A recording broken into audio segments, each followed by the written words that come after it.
Call this meeting of the planning board to order at 6:02 p.m. Wednesday, February 18th, 2026. A longer chair statement this time, so I'll read that before we start. This meeting is being recorded by the planning board. If any other persons present are recording the meeting, you must notify the chairperson at this time. In accordance with MGL C30A SS 20G, no person shall address a meeting of a public body without permission of the chair, and all persons shall, at the request of the chair, be silent. No person shall disrupt the proceedings of a meeting of a public body. If, after clear warning from the chair, a person continues to disrupt the proceedings, the chair may order the person to withdraw from the meeting. And if the person does not withdraw, the chair may authorize a constable or other officer to remove the person from the meeting. For the last meeting. All right. Roll call of members. Everyone is in person. We'll do roll call first, and then I'll elevate Tom. So, Sure. Jeff Sauser, chair. George Tlemcen, vice chair. Vic Michala, member. Tom Bledsoe, alternate. Right, and because we need some more folks, Tom Bledsoe be a voting member today. Thank you. All right, approval of meeting minutes. From February I 5th. move to approve the minutes as provided.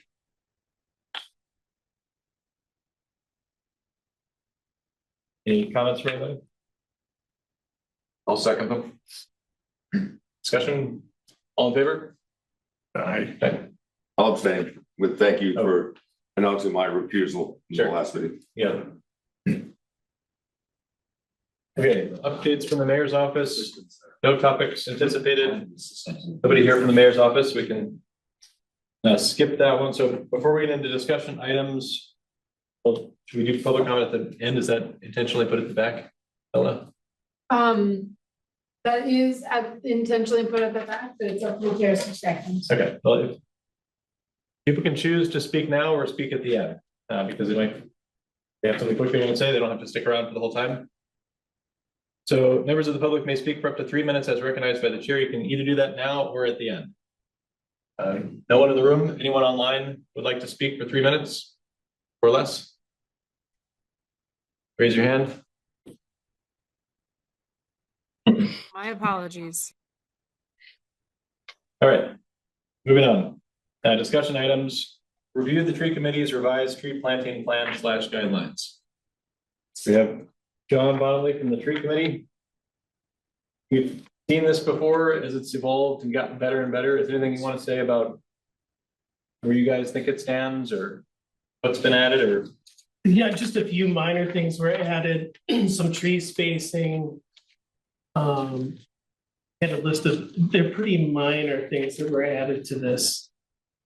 Just to clarify. And I don't know if Margot said it was worth crediting Mary Chickwin, who put this whole document together that represents a lot of various things that we've worked on over the last 10 years. And I want to thank you guys for looking at it and considering these, because I think where we overlap is, and I've heard you guys ask these questions, what is our community value and how can we better achieve these goals?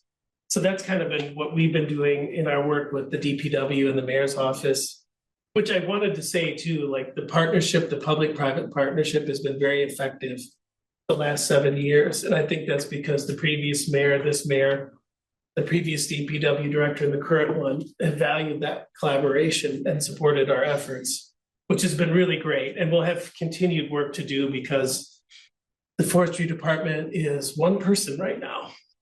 So a lot of the stuff will involve continual education and making sure some of these things don't happen that come up under like care of the trees and just making sure the DPW is also up to date on all of our regs. Yeah, one thing we're working on with Eric was, it's one thing to condition planting trees, it's another to condition that they stay alive. By keeping tabs on people, making sure that if they're just letting them die, they have to replant them and keep them alive. So we can condition things, and this really helps us be able to do that effectively. So we're not just guessing, and I think we probably under conditioned trees because we didn't want to overdo it. We didn't want to overstep our competence. So now we know very specifically what the spacing should be, what types of sites are suitable for what kind of native trees. And you guys show up to these meetings, so if more questions come up, we will continue to ask you. Yeah, we're happy to take any questions or refine this in any way. I think it's the other one, page 6. This may not have been an addition, but this was something that comes up, this idea of recommendation to the planning board is conduct a site visit at the completion of the project. These sort of things, if like the sort of enforcement on, and even on the city and the DPW has been what we've been dealing with, because there's like no one watching. Yeah. Yeah. Good, yeah, just jump in, you'll need to. Thanks, Jeff. Yeah, that was what I had flagged, as far as, the planning board doing, recommendation for a planning board to do a site visit upon completion of the project, and then to do an additional one a year later. I mean, it's obviously, I get the intention of it and the potential benefit. It's also outside of the practice and our usual prerogative of doing. So I'm interested in hearing other perspectives on that. I can see how it could have some value, but it's not something that typically would fall to the planning board to do actual site visits rather than the inspector of buildings, so. Just wanted to, George, I had the same thought and same kind of note to myself, and I'm wondering, it feels like the tree committee would be the more experienced entity to go out and look at the trees and see how they're doing than us. So I wonder if there's a way to create a relationship where, you know, we empower you to go out and look on our behalf to, you know, in these intervals. Because otherwise it's Ella, that doesn't feel like the expert, you know, it's like you guys have the expertise, so maybe there's a way to partner together to do an enforcement. The only trick I see is that we're a private group. I don't know how that works. It would most likely be the tree warden. Currently, our tree warden is the DPW director, which is a little problematic. Hopefully I know they're working on trying to remedy that, just because there's so much involved with that position. You're entirely public, private committee, no city sort of overture? No, so we're interfacing because the city wants to, which has been great. Yeah. We do have tons of expertise and, I mean, it's been really great working with the DPW, but that is the question. And when they're understaffed, who's qualified and who can go out and look at things. The idea of having someone go out and check on how the conditions are doing a year, you know, at the completion and a year later makes complete sense. So we just have to figure out how to do it. I wanted to check with you. I wouldn't assume that would be part of your role would be to do a site visit for compliance. Is that, We can. I mean, it usually would fall to the inspector of buildings, I think, in our governmental system. Is that accurate as far as you understand, or? Yes, I think it would be a fun addition to the role. I don't do any other kind of site compliance. I check special permits. I check the permits for parcels for which they're new applications, but there's no on-site post-construction compliance as part of the planning department. It would be an unfunded mandate. So I think that it would make sense for the tree committee potentially to conduct the site visits and send a report to the planning board. And then if there's some kind of follow-up that's needed with regulatory authority, then the planning board, the planning department could act on that report. But they can be our eyes and ears. Well, how do you envision it being used? This stuff, how do we envision it being? Well, the tree committee envision it being. Yeah, this was the tricky part when we were coming through this, because we were asked, this year was a review of ordinances, and should we change some of our ordinances? And should we look at things through zoning or looking at things through planning? Because it seemed to be particularly new construction. Like there's nothing in our ordinances that say there must be trees or anything really. I mean, there's, I think, some small references to screening and various things, but so I was trying to figure out where is the best place to get the results we want. Because some of this stuff in here, it's a great document for that one. Some of it is difficult to me, like we show where they have right of ways and things like that that have been, you know, moored and lost. that's almost like an action item that you want to do. Whereas some of it is how to do, and some of it is what to do. So Well, there's, I could see us making an effort to incorporate the what and how as far as part of a guidelines or a site review.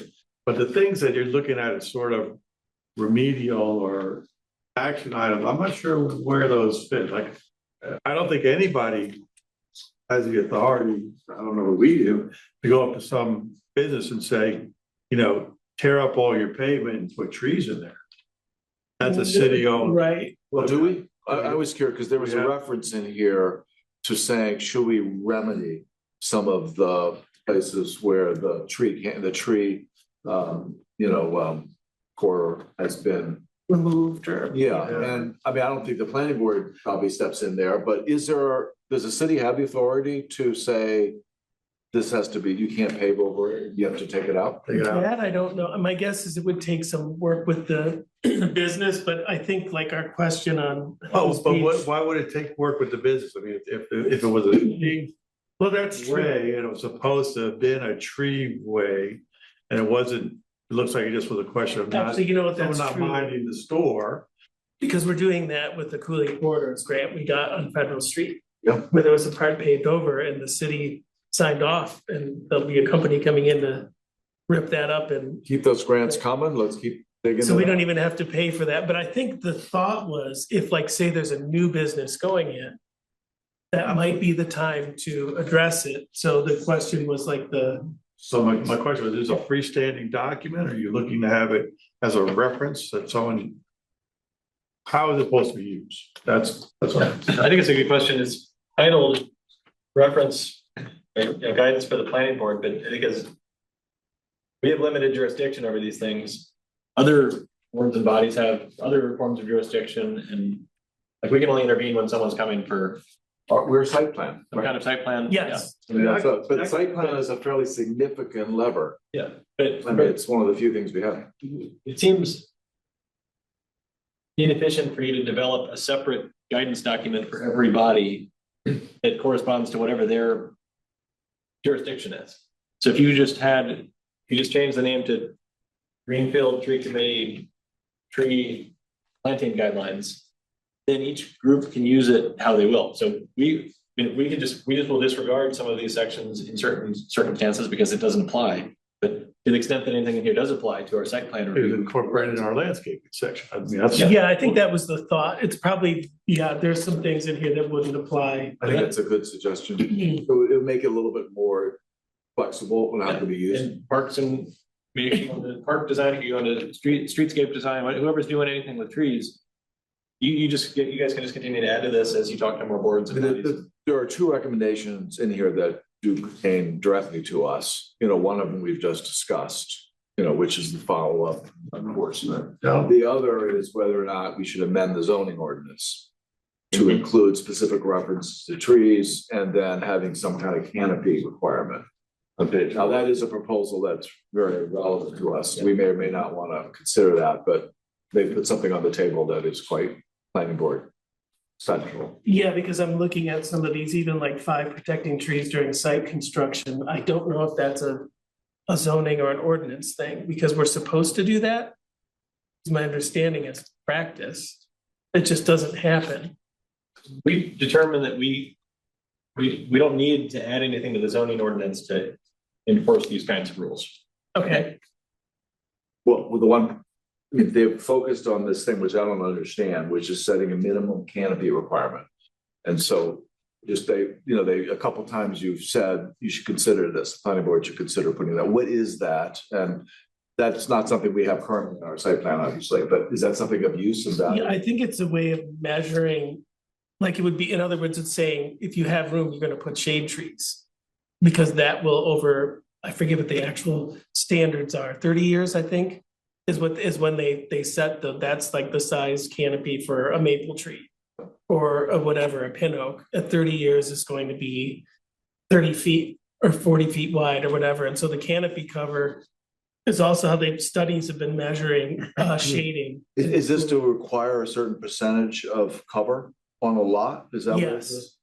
Yeah, And it then gives you the power to insist on trees because you have to hit that canopy number. right.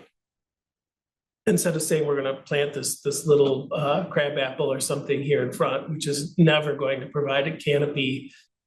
Yeah. Of, you know, Anyway, I'm not sure, Jeff, we want to pick that up. I just put it on the table because it is a very specific thing. Yeah, I guess my take on it is if we had an application in front of us today, we would informally use this this would inform our judgment when we enforce our ability to enforce trees. We've identified that as something we can already do. We're empowered to do that. As we talk more broadly about design guidelines and pick things we might want to make more specified in the zoning, this would be on one, Right. yeah. I agree. I mean, this is enormously helpful. Yeah, and it should eventually become something that gets codified more specifically. But we don't need to do that now. You can use it, right? We can use it, exactly. We can use it as it is, and then it'll feed into our broader discussion about design guidelines. Yeah. because I think our problem was if things don't get incorporated, like. If we have a different mayor, a different DPW, a different planning board, and there's no. Real guidance, will it just go away? Which is kind of what got this tree committee going Yeah. about, the big history is we lost our elm trees 70 years ago or something. And then the city did a massive, I haven't still found the date, probably 50, 60 years ago, planting of Norway maples, thousands. Ugh. 2 in front of her house, both sides lined the We got a entire whole- city. We got a stand behind it. Right, so they did that and now they're all dying. And so when I joined the committee and the committee had gone down to maybe like 2 people, Nancy Hazard and Mary Chickwin. And they started a very aggressive tree cutting campaign. And at the time, they'd instituted a ban on planting trees on tree belts for like 10 years in conjunction with massive loss of trees because they're at the end of their lifespan and no plan to replace them. Neighbors started getting upset because they woke up one day and they had a beautiful tree-lined street and it was barren within a couple weeks because they lost some here and there. Suddenly they came down and lost 6, 7, 8 in one swoop. And so what do we do with that? So some of the stuff we've done in ordinance was to create what kind of tree can be planted where, how the DPW can go about doing it, how they plant on tree belts and what kind of requirements there are, just so that we wouldn't get in that situation again. But new businesses, we found, once the business is in, or landlords that live out of town tend to be the ones in general that don't want it, they don't care, they don't want to talk to us. They want to take care of it. And I'm not saying it's all bad. The businesses are thinking bottom line, we're a nuisance, it might cost them $2, they don't want it, nothing, go away. Or their giant mower that comes through, it will take them an extra 2 minutes to cut the front, they don't want anything there. They want their mower to come in really fast and they're done. So to me, those are different considerations than what we hear from people in the city. So it's trying to figure out how we can achieve some of these goals and make sure some of them are lasting so that if some of us leave or the committee wanes, it just doesn't go away. Like I said, I think the parts where you talk about planting trees, types of trees, spacing on trees, where they should go, I think that should absolutely be something to be included when we get to the point of the guidelines and the landscaping part. There's no question about it. But that again is not a code. It's not an enforcement tool. It's a guidelines tool, just like this is. I don't know that we have a mechanism to say you are going to plant trees and you're gonna plant this many trees and cover this much land in any of our codes. I don't think you do that as zoning ordinance or not, that you could say you are going to plant trees. So, Yeah, sure. so in researching different projects that we might want to review here tonight, I received a site plan. No, it was a special permit decision from the city, from Montague, that had a site plan and very detailed conditions about planting, the species, the spacing, and I thought it was very pertinent to this conversation. And I think that was a special permit rather than site plan, but I don't think that necessitates really a difference in approach. And Montague. Is their code more specific than ours, or are they operating on the same kind of fairly, the same framing of their site plan? Especially. Yeah, so I looked into some different municipalities, and this gets on to the next agenda item. The site plan guidelines that are codified are different in neighboring municipalities and allow, from my interpretation, more liberal application, kind of broader interpretation of the board of how they want, what they want to focus on in site plan review. So their zoning is different from our zoning. So we think Well, we did determine, according to what Jeff said, that we did determine that in a site plan review, our current authority is that we can specify or mandate trees. the words We are can not used say there. You think we can, no one sued us yet? You think we can have no one say, oh, So okay. this was an example of like very specific trees, species and spacing. Right. I think it's sort of a health and other kind of safety issues, I think, if I recall, Jeff, that you felt gave us the handle. Yeah, It's okay. not a specific language around trees, which sounds like the others Yeah. have, which It was about pedestrian, or travel combinations or something like that. It was to provide shade I'm trying to. for the sidewalk. So that's why it can't, not just saying plant a tree in the middle of the yard. It was for something for public value. right. I want to, Right. do you want to follow up on that? I'm not in my head because I found the sentence that you're referring to. And that was, what, do you want to read the actual sentence or? I believe it was this one, the arrangement of access points, service roads, driveways, parking areas, lighting, pedestrian walkways in manners which maximize the convenience and safety of pedestrian and vehicular movement within the site in relation to. Is that it? I think so, yeah. Because that- Doesn't mention trees, or our land safety and such as that, so. But we were interpreting it to include providing some shading for the sidewalk. I think we maybe make a suggestion that we did change it to include I think, that. I think that the outcome of our design guidelines process will be to change many things in the zoning with respect to what we can do, the speed one, so that we don't have to rely on our interpretation of things. Right. We know it's not, it's not very well laid out here. Yes, We could do more. yeah. And having more specificity in the zoning ordinance would be helpful. Fair. So I agree with the idea of buttressing the site plan review and mention the MDR as well. I also wanted to mention that, I mean, one of the planning board's functions is reviewing of particular projects. The other is long-term planning, obviously.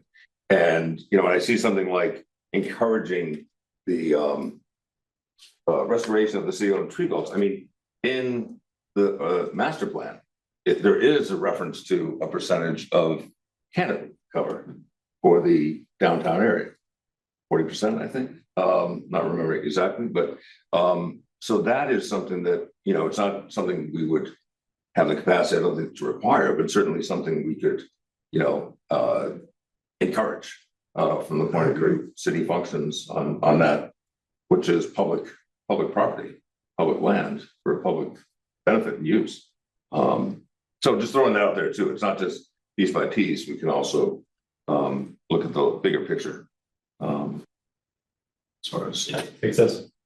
And to get back to you, Ella, when you were saying about the us deputizing or delegating the tree committee to do a review, because it is so crucial, because this is not putting up a fence or a sign. This is green infrastructure that can go away so easily, as we know, even when you do try to treat it well.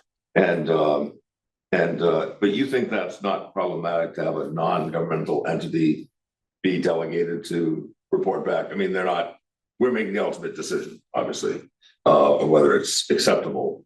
And we could always, I don't know if the owner were to protest the report or something like that, we would perhaps do it. I don't know. I'm just wanting to, it sounds like a great idea. I just wanted to double check from your experience and perspective that is a feasible kind of approach.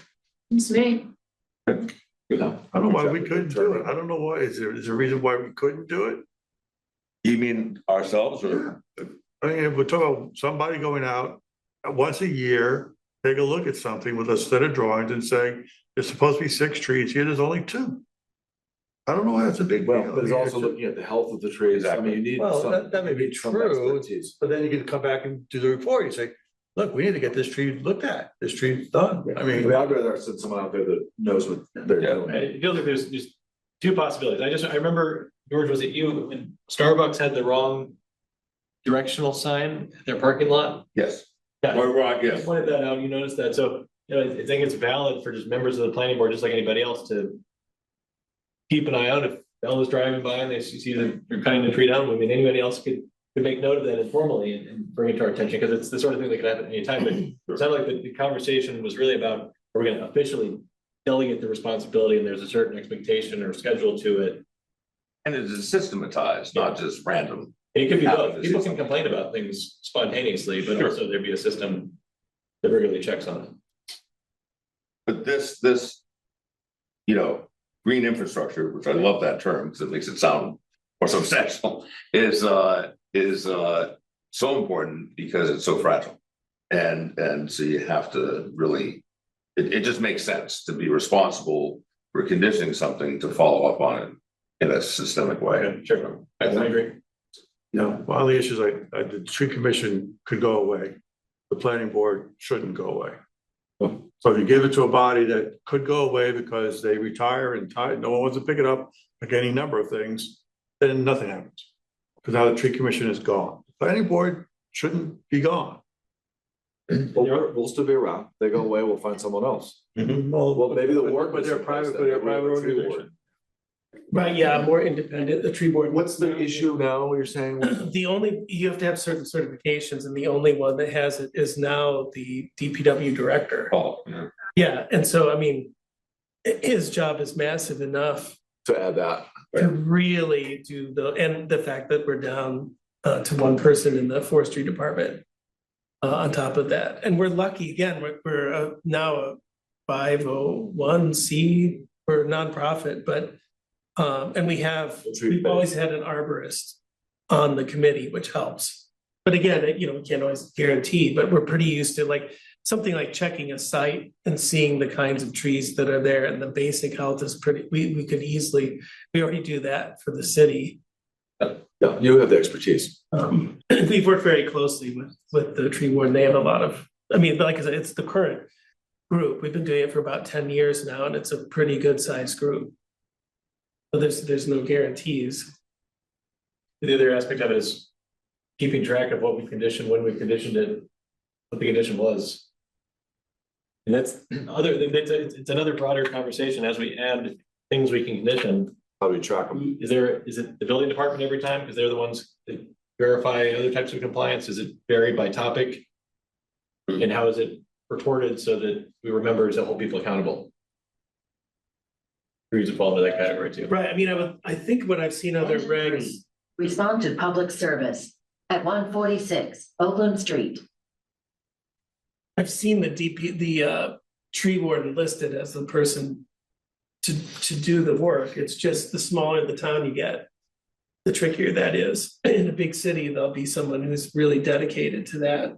Our DPW tends to share a lot of positions. Yeah. So the tree warden would be a stipend, small stipend on top of whatever they are, mechanic. They all share these duties. So it's hard to, that's been part of our problem is we've planted these several thousand trees over the last 10 years and making sure that they're You've done 7,000 trees. several thousand, I don't know any, yeah, but it's, and it takes a lot of maintenance in those first 10, 15 years for structure to make sure, that, especially for street trees. You just want to make sure that they're starting out right, correct some of those problems early on, so they're not a threat later on.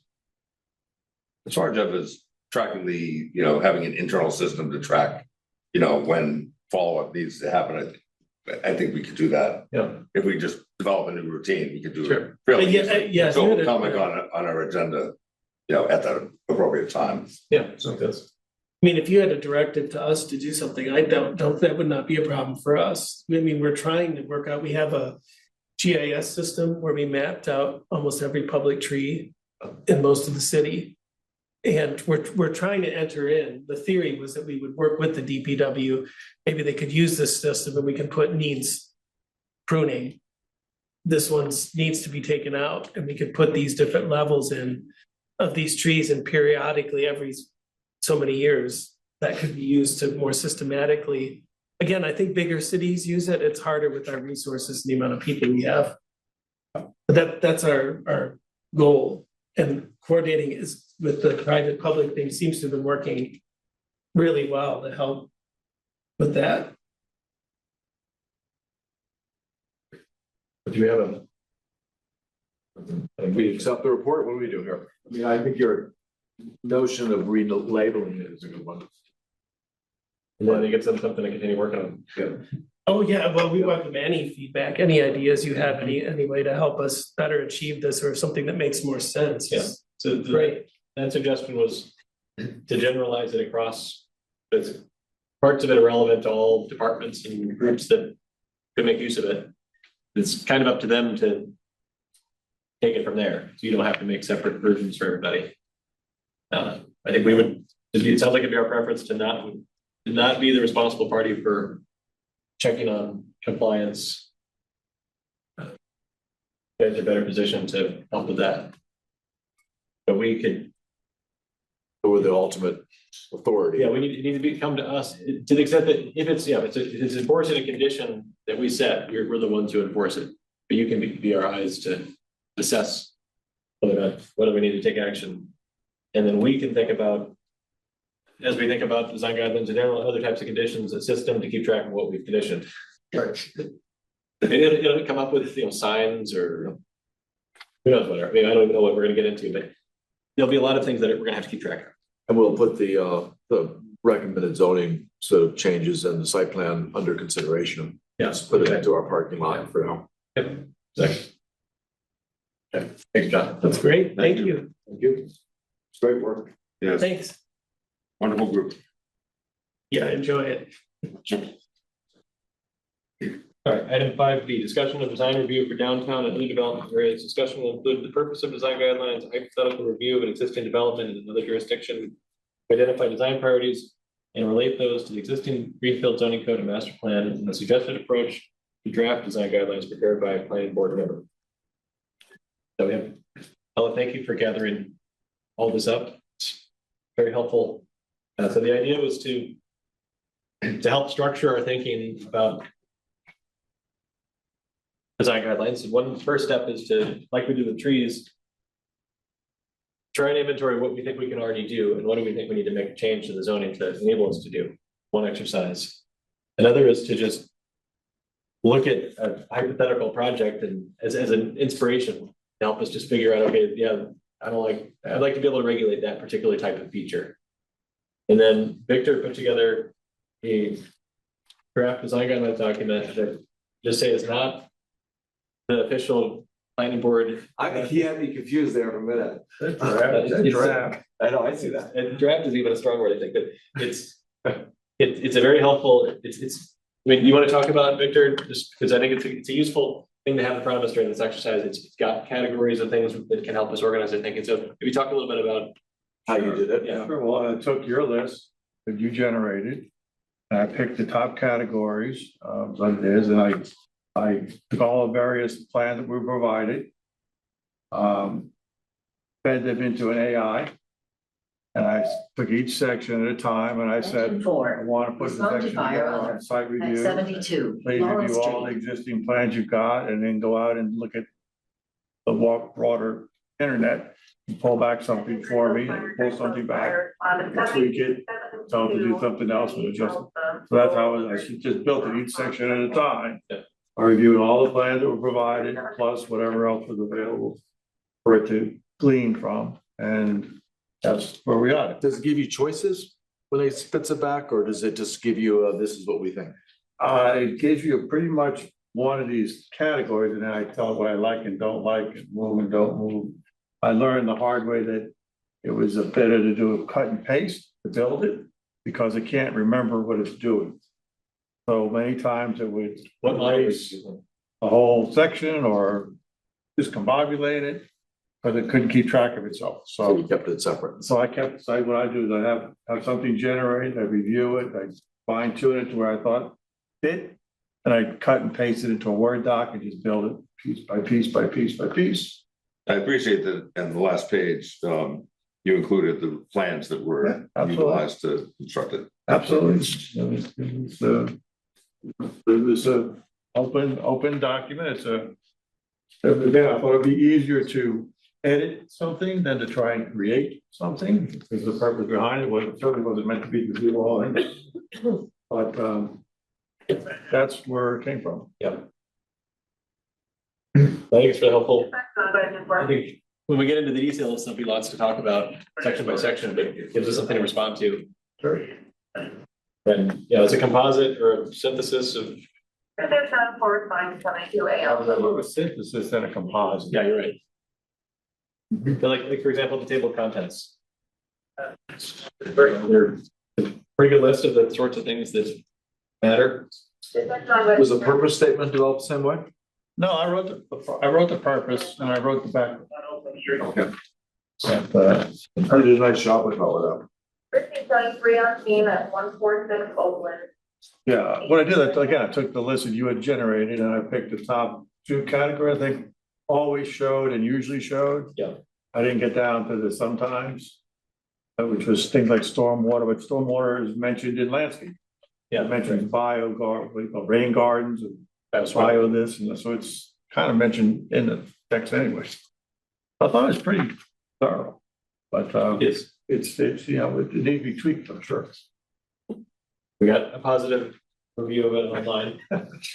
Almost passed out. Ella, what was your, as a professional planner, what was your reaction to this? I thought it was a good use of AI. Yeah. I thought that it was lengthy and might be difficult to administer because it is so comprehensive, and that might be worthwhile for the board to prioritize. Yeah, you can kind of lose the importance in the detail. Without any concern, not saying you did, but. Yeah. The other thing that I thought was that with this level of specificity and with this background, I thought there were value statements made that I'm not sure everyone agrees with, that should be deliberated among the board and potentially with more public engagement. Judgments about the consistency of architecture. I think some people like that. And this reads that the purpose would be to create more consistency. So that felt like, again, a value statement that should be explicit and discussed. I had the same reaction, but I appreciate provoking that reaction. You just point out the things that we can think about and should think about. And this is one position one could take. We could choose to have this position, we could have the counter position, or we could intentionally have no position on certain things like that. Well, I feel that the design guidelines is to steer something. You're attempting to steer something. You're gonna put a guideline, you're trying to steer. Yeah, but there's some things that, one thing that makes cities, to some people, great and interesting is that there's spontaneity and style, the diversity of time, and I don't get the feeling that's Western Mass feeling, but I guess that's possible. this is an example of how people can have different ideas. So we, as a group, as we debate these things, can decide that we actually do agree on something, or we can ask the community, or we can have the wording such that you have flexibility. And these are all the things we can calibrate. But It could be useful, given what Ella just said, to try to use this document to, to uncover some of the value choices that we need to make so that we can then have those conversations. Because you kind of write it up and they're embedded in there. right. And let's probably extract them so we can see, and then, because we should start at that level, I think, before you go down too far into the detail. Yeah. So I think it's very, very helpful, Thank and you. it is amazing what AI can, how polished it can make something. What model did you use? ChatGPT. You gotta get Claude Opus 4.6. I don't want to even deal with it. I just said, you know what? I started doing it myself. I started on each one, and they're all PDFs, so it's hard to Claude Opus. cut and paste them. It's the best. Everyone in our firm has the maximum subscription to that. And it's amazing. I'm now an economist, statistician. All sorts of things. It's great. I agree. This is what AI is for, is to generate things that then humans need to think about and react to, but put something in front of you that is actually pretty thoughtful. Yeah, to react to. How's the idea? I think it was striking too, how you have some very general terms like projects that function holistically. Sounds good, but what does that mean? Or Good point. it should be context sensitive. And then you have more specific things like corner buildings should receive special massing treatment and suggesting chamfered or rounded corners, for example. So those are very specific ideas of how to achieve a certain and that's more of a functional thing about how the building impact. And so a lot of it was about having things be pedestrian sensitive or pedestrian focused, and I appreciated that. The idea of as was mentioned, traditional, are we retaining that?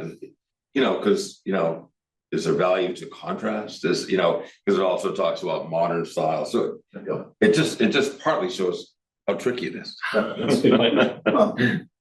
But that you can get into some specifics that are helpful to and I think more clear guidance. And I agree about the length, and I think that's part of the system. There's some repetition, and it goes into great detail, and making it more digestible for us and for someone who would You utilize. could ask them next to cut it in half, please. And then see what they've done, it probably comes out better. Yeah, that's right. Remove all redundancy. Yeah. I think that it does a great job of just giving us the full scope of what's in front of us. If that's intimidating or helpful, it's both, I guess. This follows kind of with a point that Ella made, but I do think there is there's a bit of a kind of a question in the town about modern versus historic, what type of modern, and I think all of us would say, ooh, that we don't want that one. The TD Bank building, probably not one we would want to see again, more of a brutalist kind of thing. But, is the new courthouse good or bad? I mean, some people think it's beautiful, other people think, boy, why'd you have to do that? So I think there is an issue around people's kind of openness to modern versus not, though I think some stuff we're all clear on. We just, no, thank you.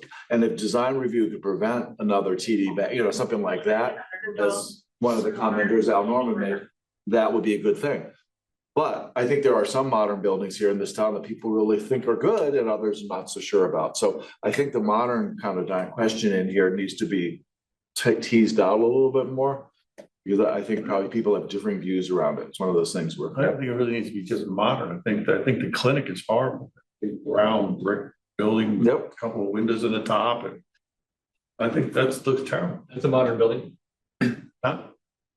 The distinction, one difference between those two, so there's performance-based rules, which I would argue we already have jurisdiction over to some degree. So making sure that the building's just physical relationship to the sidewalk, making it safe, having a building to one school of thought is to the building's facade should be right up to the sidewalk, and others it should be way back of the parking lot. I think we could say the building on Main Street should be up to the sidewalk because of protecting pedestrian safety. We can just say that, Alan, so that we can locate the facade.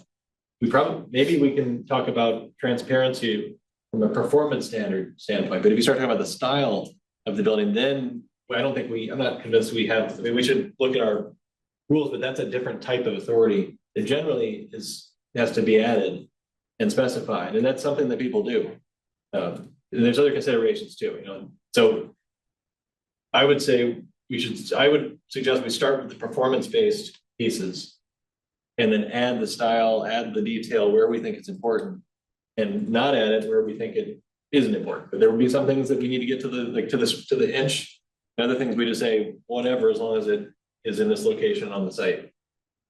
As I think you said when we originally framed this whole discussion, Jeff, is the question of, are these things just recommendations or are they mandated to some degree? So that's still an unresolved question, I think. So yeah, that's true. So even right now, we could recommend whatever we want, just as an opinion, stylistically. So we need to tease out what can we condition. Remember when we discussed at the last meeting or the one before, what was in site plan review under special permit, there was some language there that gave us comfort around some of the historic features, about preserving certain historic features. It was a question whether that language really was really about preserving what was existing, or if you're gonna build next to a building, Right. do you have to do something that is complementary? And I don't know that we had a definitive answer on that. Let me read the phrase to you.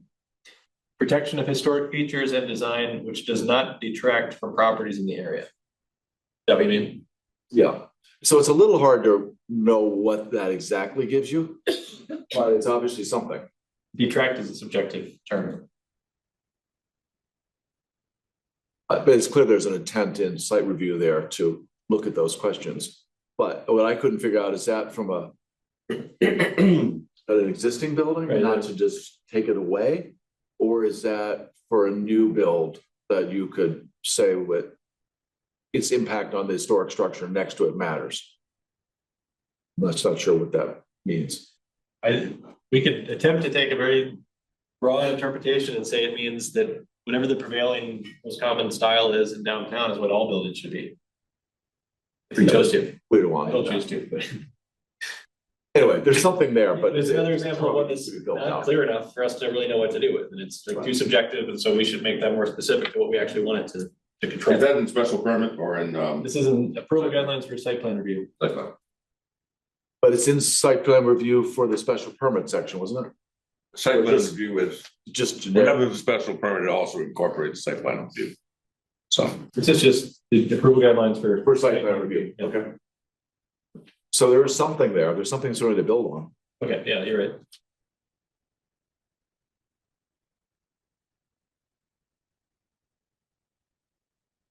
Okay, so you want to tell us a little bit, Ella, just to complete setting the table about the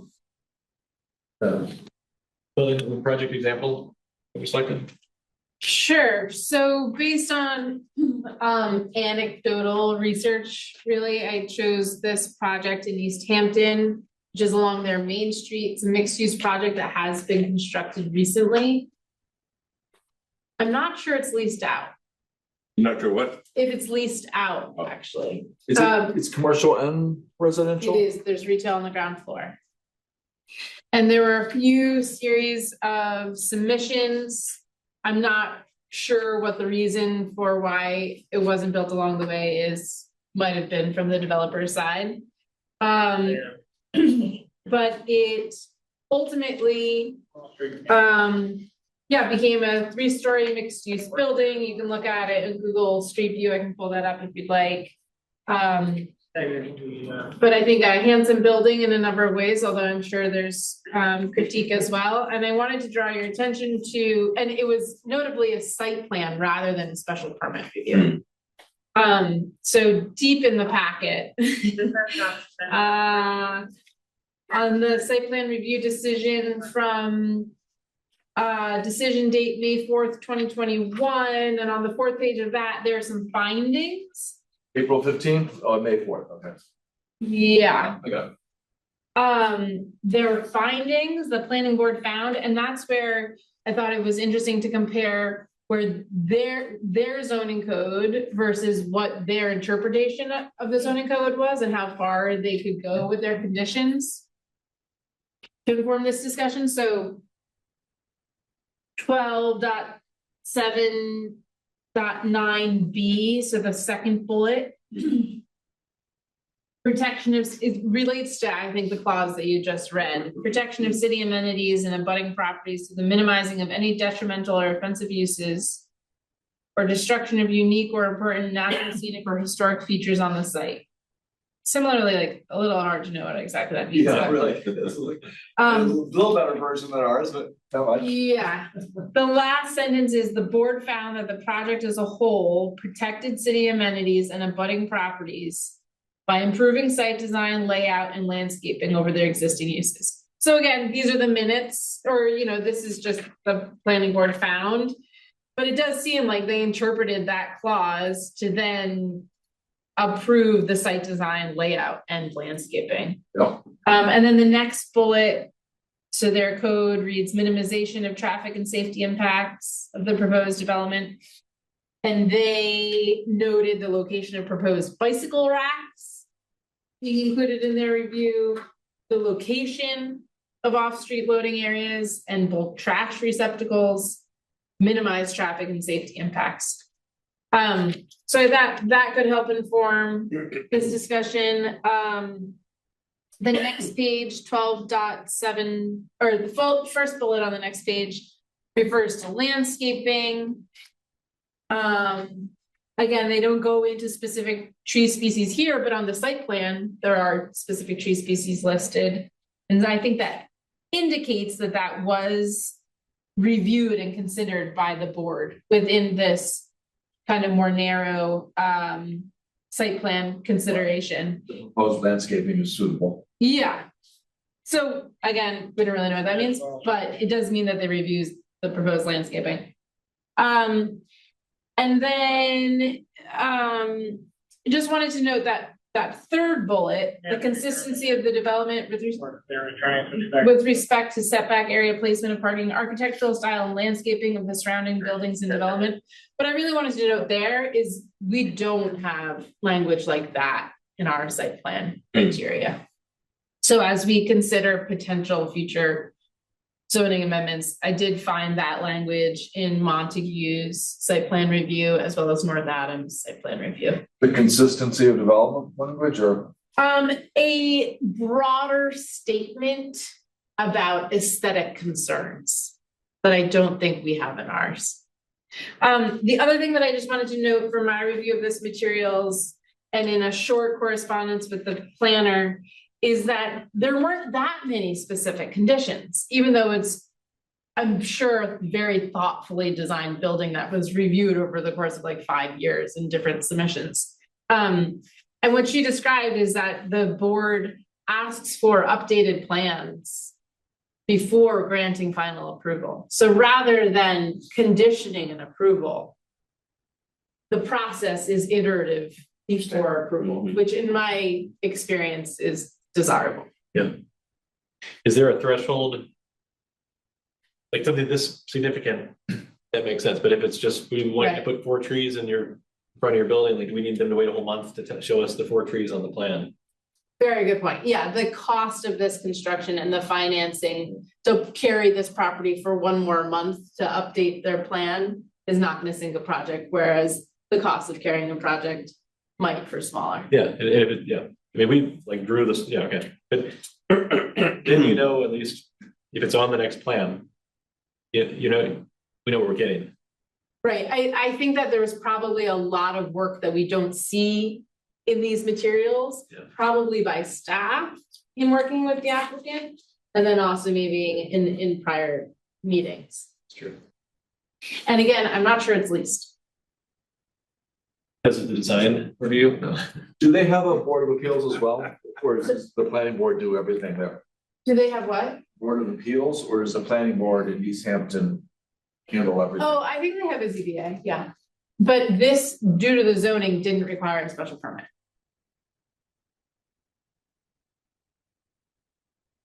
I think, I'm really glad you pointed this out, because this is a really helpful. I mean, one thing we could do is take our 9 or 12. As we think of things we want, as we look at Victor's draft, think about things we want to regulate. Can we just slot them in underneath the powers that we have? Like we can even if we don't really buy it, like what's the closest we can get? Well, then maybe that helps us understand how we have to change it. If you try your best to get everything in, that we have, and things that we really want, this can't be. And we can grade how convincing it is. In some cases, it's we feel pretty good about that one. In other cases, it's I'm not sure it really stretches that far. Ask about that third bullet point you were referencing about. I was a little, as I'm reading this several times and trying to think of wanting anything we're using or adding to be clear. If this talks about the consistency of the development with respect to several factors, such as architectural style, is this talking about internal consistency on the site within the plan or consistency with regard to the surrounding area? That's not clear to me from that language. No, that's a good question. I've now lost that language in this packet. If you have suggestions of how to make the packet more easily accessible, let me know. From my experience, consistency with contact is usually outside of the site plan. I mean, if it's well designed, if it's a good architect or a developer, then there should definitely be internal consistency within the building and the facade and how the height relates to the width. But usually consistency, I think, refers to the project within this context. And again, this is consistency of the development with respect to architectural style. I mean, that gets into the same things we're talking about. Does that mean it's supposed to be consistent? It shouldn't contrast?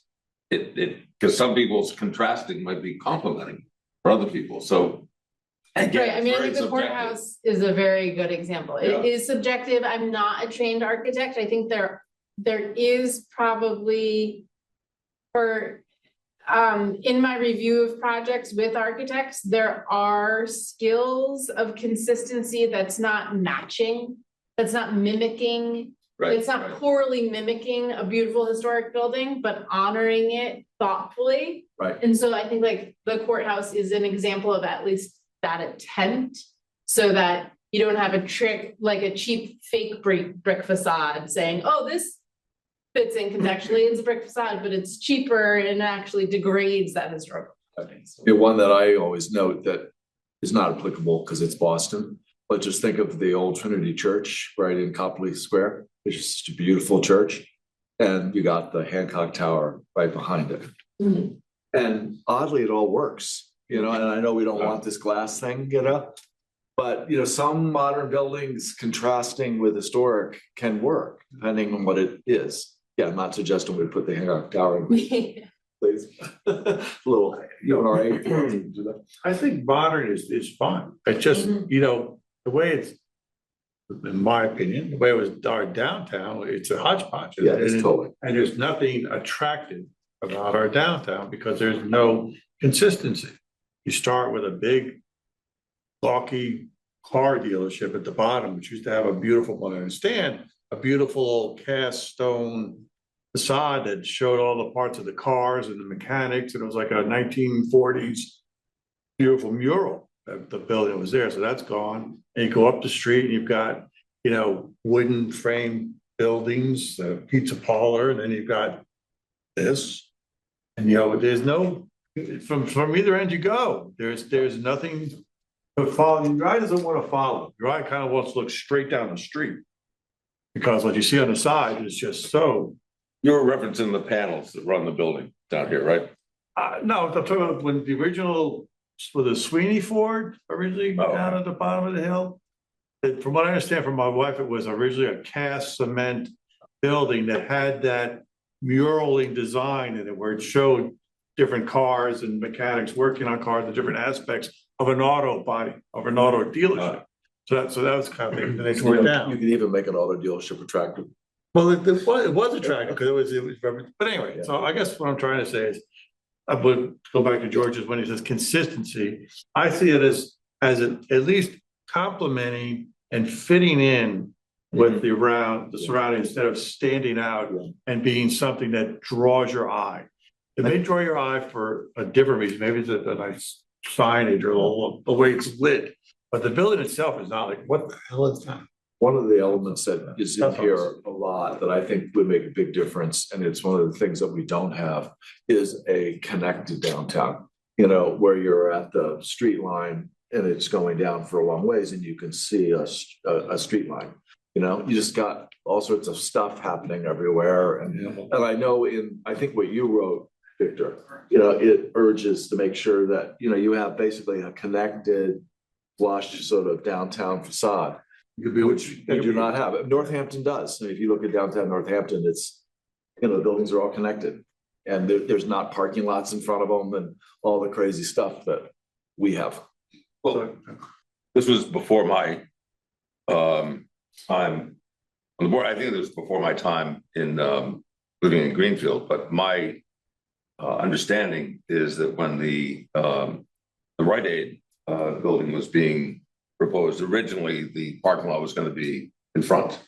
The building was gonna be back, rather than having, and then it got through whatever process, it got moved up, so the building was on a sidewalk with a, entrance off the sidewalk into the building. So that's one example of something that, Did Walgreens kind of semi get that treatment also? so I think again, Walgreens is similar, at least halfway is on Federal Street. You didn't make it all the way to the corner. But CVS is not. Yeah, CVS is not, CVS is not. It's just a suburban. Yeah, they don't play. Well, you can hold CVS to a standard too, but yeah, so that's a good counterpoint. Two drugstores. Very different contexts, although Federal Street could stand to have more of a street wall as well. Absolutely. Yeah. I think that would make a lot of difference, more so than the actual style of the buildings. So- If it was just a common facade, if there was just a facade that was, more, clearly and evident, but I have that will take a lot of filling in. I put all of our 11 powers in my notes here. And while we're talking, I can just fill in, like Ella pointed out on the East Hampton one, the things we talked about, where might go relative to our powers, and it also helps us inventory the things we think are important as we look at Victor's example and we look at this project. Have we ever done site plan sort of reviews and conditions that look like this, that refer back to the criteria and then? No, I'm not. Not that I'm aware of. It's, This is a lot more work, how do you, Makes a lot of sense. Yeah. Montague's decision did the same. they laid it out like this was. I think some of our special permits might have had more of that. I think that might be I right, bet the yeah. zoning board of appeals does more of that. Yeah, Well, but I mean, special permits that the planning board has done.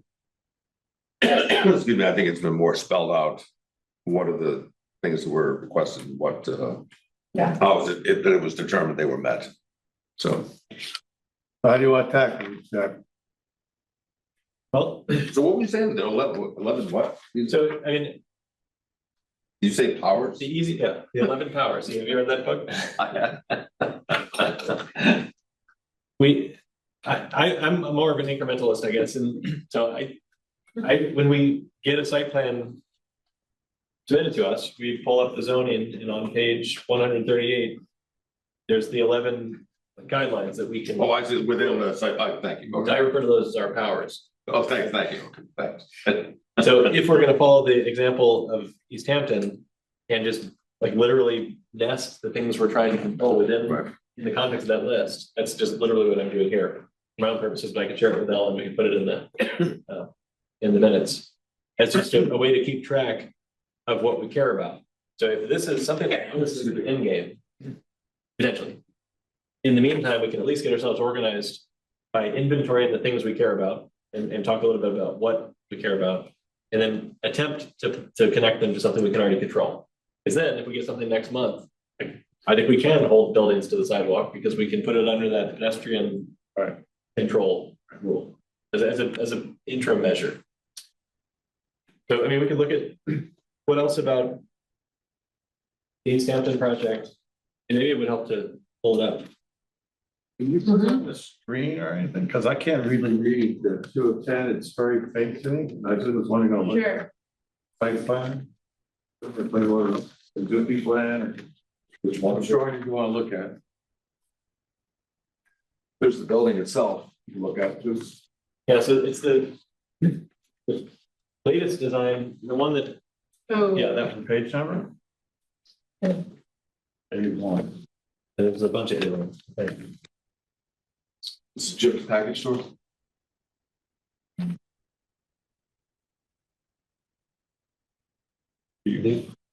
Down here, maybe?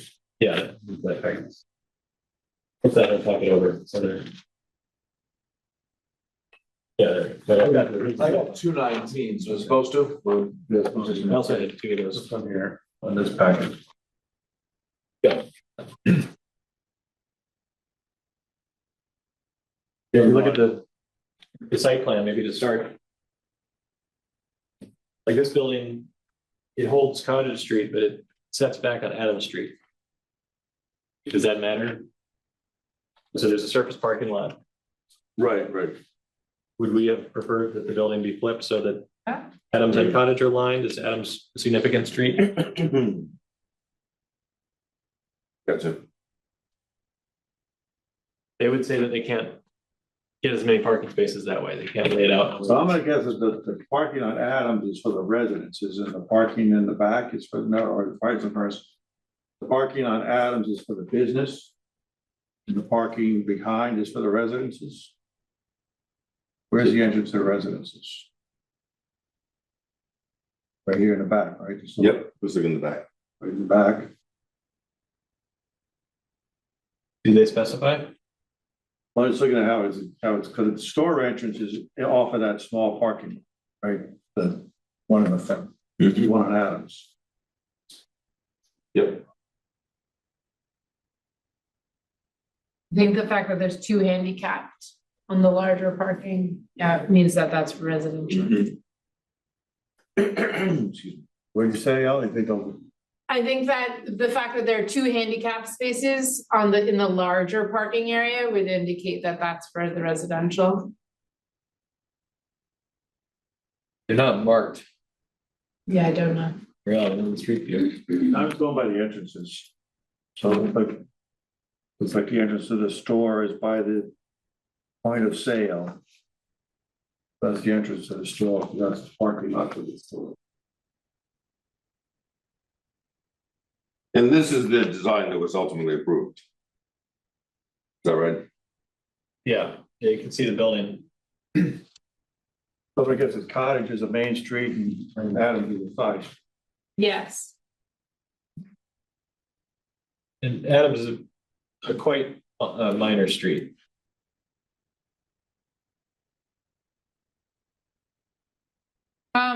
The Fine. Google Street View is shown here. Yeah.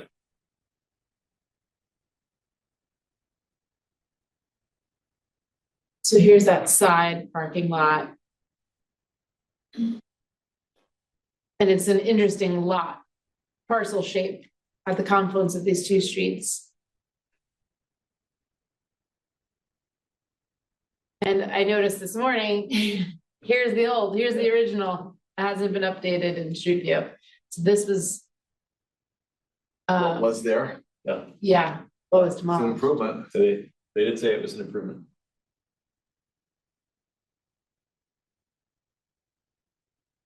And that including that, what's in front of that truck? That doesn't look like the image they got on the drawing.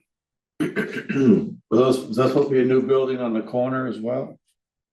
So this is what was demolished. The Google Street View actually just wasn't updated. This image wasn't updated. So this is what was demolished. Both of those buildings. Yeah, all that stuff there, the blue sign and everything. That's right. Yeah, Well, it does say there's an existing store that was included in this design. yeah, my take on that is that they retained some commercial tenancy. If you look at the elevations, see Jim's package store, Yeah, it looks like it's, put back in. that stays there, yeah. You can see it in the roof plan too. That here, this is the new building. That's Jim's package store. Okay. This The is new store what- look is at the this elevation. behind it, right? Jim's is sticking out in the front, everything behind it is new. Oh, I see. And the elevation would be this drawing. Well, okay. The suggestions. Oh, I see, okay. So Jim's remain. Hey, I mean, one of the things that's challenging is just to even interpret the drawings. It's easy to look at Street View. Okay, that's what it is, Right. but this is all we're gonna have to go with. Yeah. And they do have some renderings. Came out well. Look better in real life than in the Yeah. model. Does. Although this doesn't look accurate. It's fine. I mean, the facade is very generic looking. I mean, it actually looks much more interesting because of some of the things they did. Now, this feels different to that. Yeah, this says 2019. So So this is the old one. And then they improved it significantly by adding a lot of relief and kinds of things that we would like, I think. Right, the architectural, the renderings is from 2019 and the site plan is from 2021. You can see how important the things that they added are. I mean, you look at, Yeah. you look at this thing, it looks flat and boring. It's Yeah. very kind of, and then that is, Yeah, well, it's matching the downtown, it's got the double windows, it's got the facade look and the cornice around the top, yeah. Yeah, they made it up. They made it, Yeah. I wonder how it changed. It was, that I guess we could read all the material, but. That's what I think did, happen, not. These were the materials that were sent by the city. I think there were probably a lot of meetings with staff that there might not be public record of that improved the design. So. First thing that jumps out is there's no trees, right? So would we have told them to push it back and add a tree band in there? And is that the kind of thing you were talking about, Jeff? Because first thing is there's no canopy, there's no shade. So, But there's a lot line. You would still want a zero lot line, don't you, Jeff? Yeah. Yeah. So you can't put trees in front if you don't got. That's true. You might. They rebuilt that sidewalk. But the city would have maybe needed to come in. So that's a conundrum on Main Street. You can't. You're building up to the lot line, there's nowhere to put a tree. Although they could have done it maybe in the back. Do they have some real estate? big trees on our downtown. Someone put them there. But they're not on private property, they're public property. Again, that has been something that we brought up part of the design, we talked to the city or something, we said we'd like to try and do something here, or how do you handle that? They have parking lots with no trees. They could have put some trees in the back at least. But typically when a building is being done like this, they're not reconstructing the sidewalk and the public space. So they're just working on the private space. It looks in the picture like the sidewalk was repoured. Yeah. Some piece of grass there. All right, But they might not be able to put a tree there because of some utility that's right there, who knows? Maybe that's sort of a but is site that, constraint. guess what I'm getting to, is that a question we would have asked? You're saying there's a exercise for us to understand our power, so is it something that we would have ventured into, or Yes. would have just said no? I think we would have ventured into it. Okay, so I said, why can't we have trees? What's wrong with, what can we do? How can we accommodate that? Right. Because, I mean, there's so much limitations on this site for that reason, but I'm more impressed with how much this project changed and got better over time through someone's intervention. yeah, no, definitely. Well, it looks like also the materials. Yeah. And the building design changed significantly, so you have that. Do you have an Adams Street view with this? So you have the, Housing looks like? Ah, it looks like the previous design, the upper section was brick, Yeah, and then it was metal. totally changed, yeah. Well, and it was just pushed back and. Yes, recessed, yeah. this is Adams Street. Oh, there's the building. That's the old, that's not the new. And they don't have that. Is that the old one, Ellen? This is, Adams Street prior to the development. I just wondered what that they use the wood siding like they showed in this drawing, or the vinyl siding. I don't have, I don't have Adams Street post. Google hasn't updated it yet. Yeah, Yeah, I wanted to just make a comment, that it's wonderful we have all this technology, be able to look at sites, electronically and have these, Google Maps and that kind of stuff. I do think there's no substitute for going in person to a site, because you really see things differently, so, and that's my go-to on the road, so. Just wanted to throw that out there, Like because sometimes, the shoe leather approach. No, I always go, if I got things to look at, I always take a ride. yeah, because sometimes I know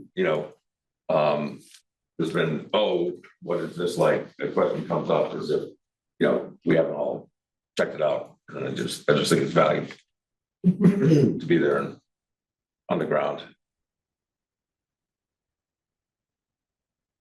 Other takeaways from this?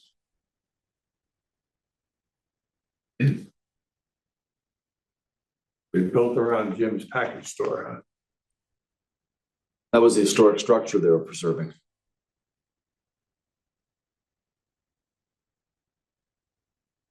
If you stand right at the corner of the brass cat on Cottage, you can see around the side a little bit. Okay.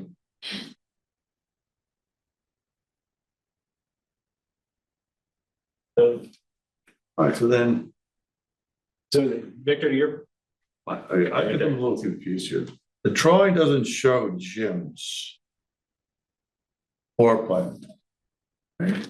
Not show this floor, plan yeah, that's, does not show Jim. Jim is here. Yeah.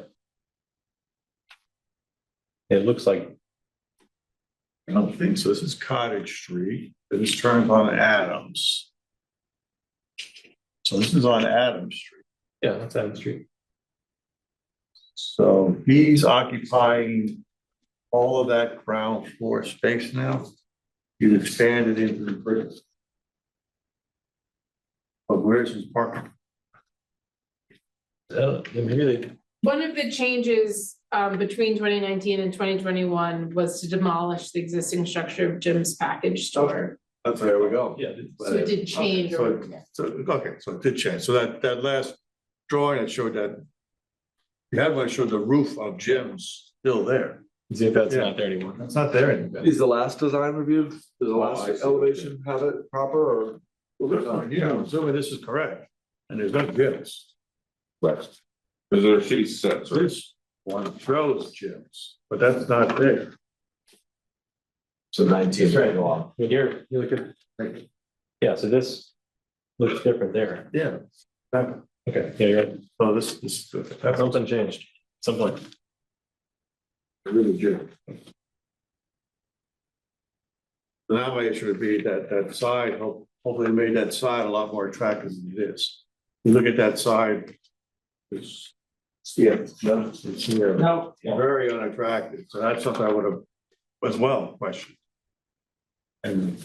Now in the, To brighten that up, or change that. But you love the bushes though. Yeah, this is gone. in the site development plan, it was revised April 21. In the layout and planning plan, it shows some trees. In the final building. Right. Right, it does. It shows, planter, sidewalk planters, bicycle racks. Yeah, right in that corner. With a couple of, These three trees? No, right here. we see these on this. There's trees. There's a Bradford pear, there's a, We see on this picture, they actually are showing the trees in the front. okay. But we're not seeing them The in, elevation. We would never approve a Bradford pear. what was that? We would never approve a Bradford pear. But, just from the point of view, Victor's question about. Now, which one are you showing, Right here. A2. A2 shows trees across the front of the building. Which. Right, Haven't been planted yet, maybe? all right, great. The spacing doesn't make any sense either, really, does it? and the way people are apart. I had But they're not there, is that? No, well, it's not that picture there. That's Google Earth, there's nothing there. They didn't have a tree committee to follow up, that's. Well, these are new trees / sidewalk planters. So I wonder what that, I mean, for our purposes, I think we would try to specify trees, unless there's some reason why it can't be done. Right, because across the Right. street, you can see them across the street, there's a tree line across the street. Yeah, so, No, they definitely have trees. Just in here. what if they can't do trees? And they have to do planters for some reason, do we have an opinion about? Depends on the site. Price? What would be acceptable? Like, I don't think you can get a decent enough tree in a plant. that wouldn't be a tree, it'd be some, are we okay with?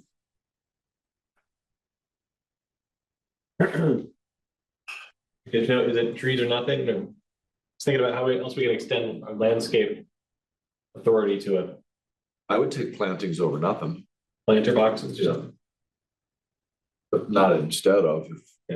But again, we're talking a sidewalk and we're talking the We're talking desirability of public the canopy.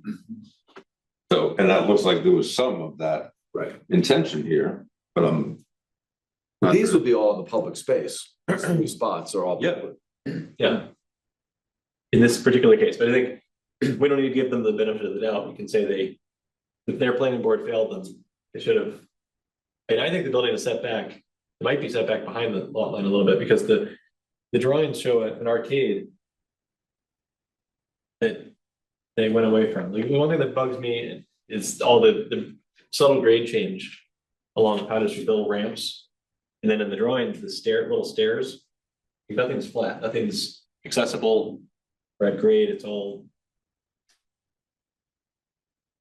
They need to pick a finished floor elevation that makes the most sense for as many retail spots as possible, so they don't have to have a bunch of stairs and ramps.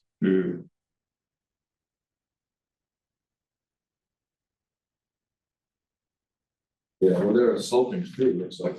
If you look at the rendering, just this weird arcade in the front.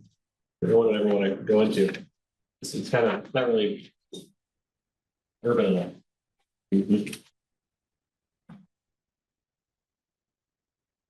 This thing. yes, no, I know you're talking, yeah.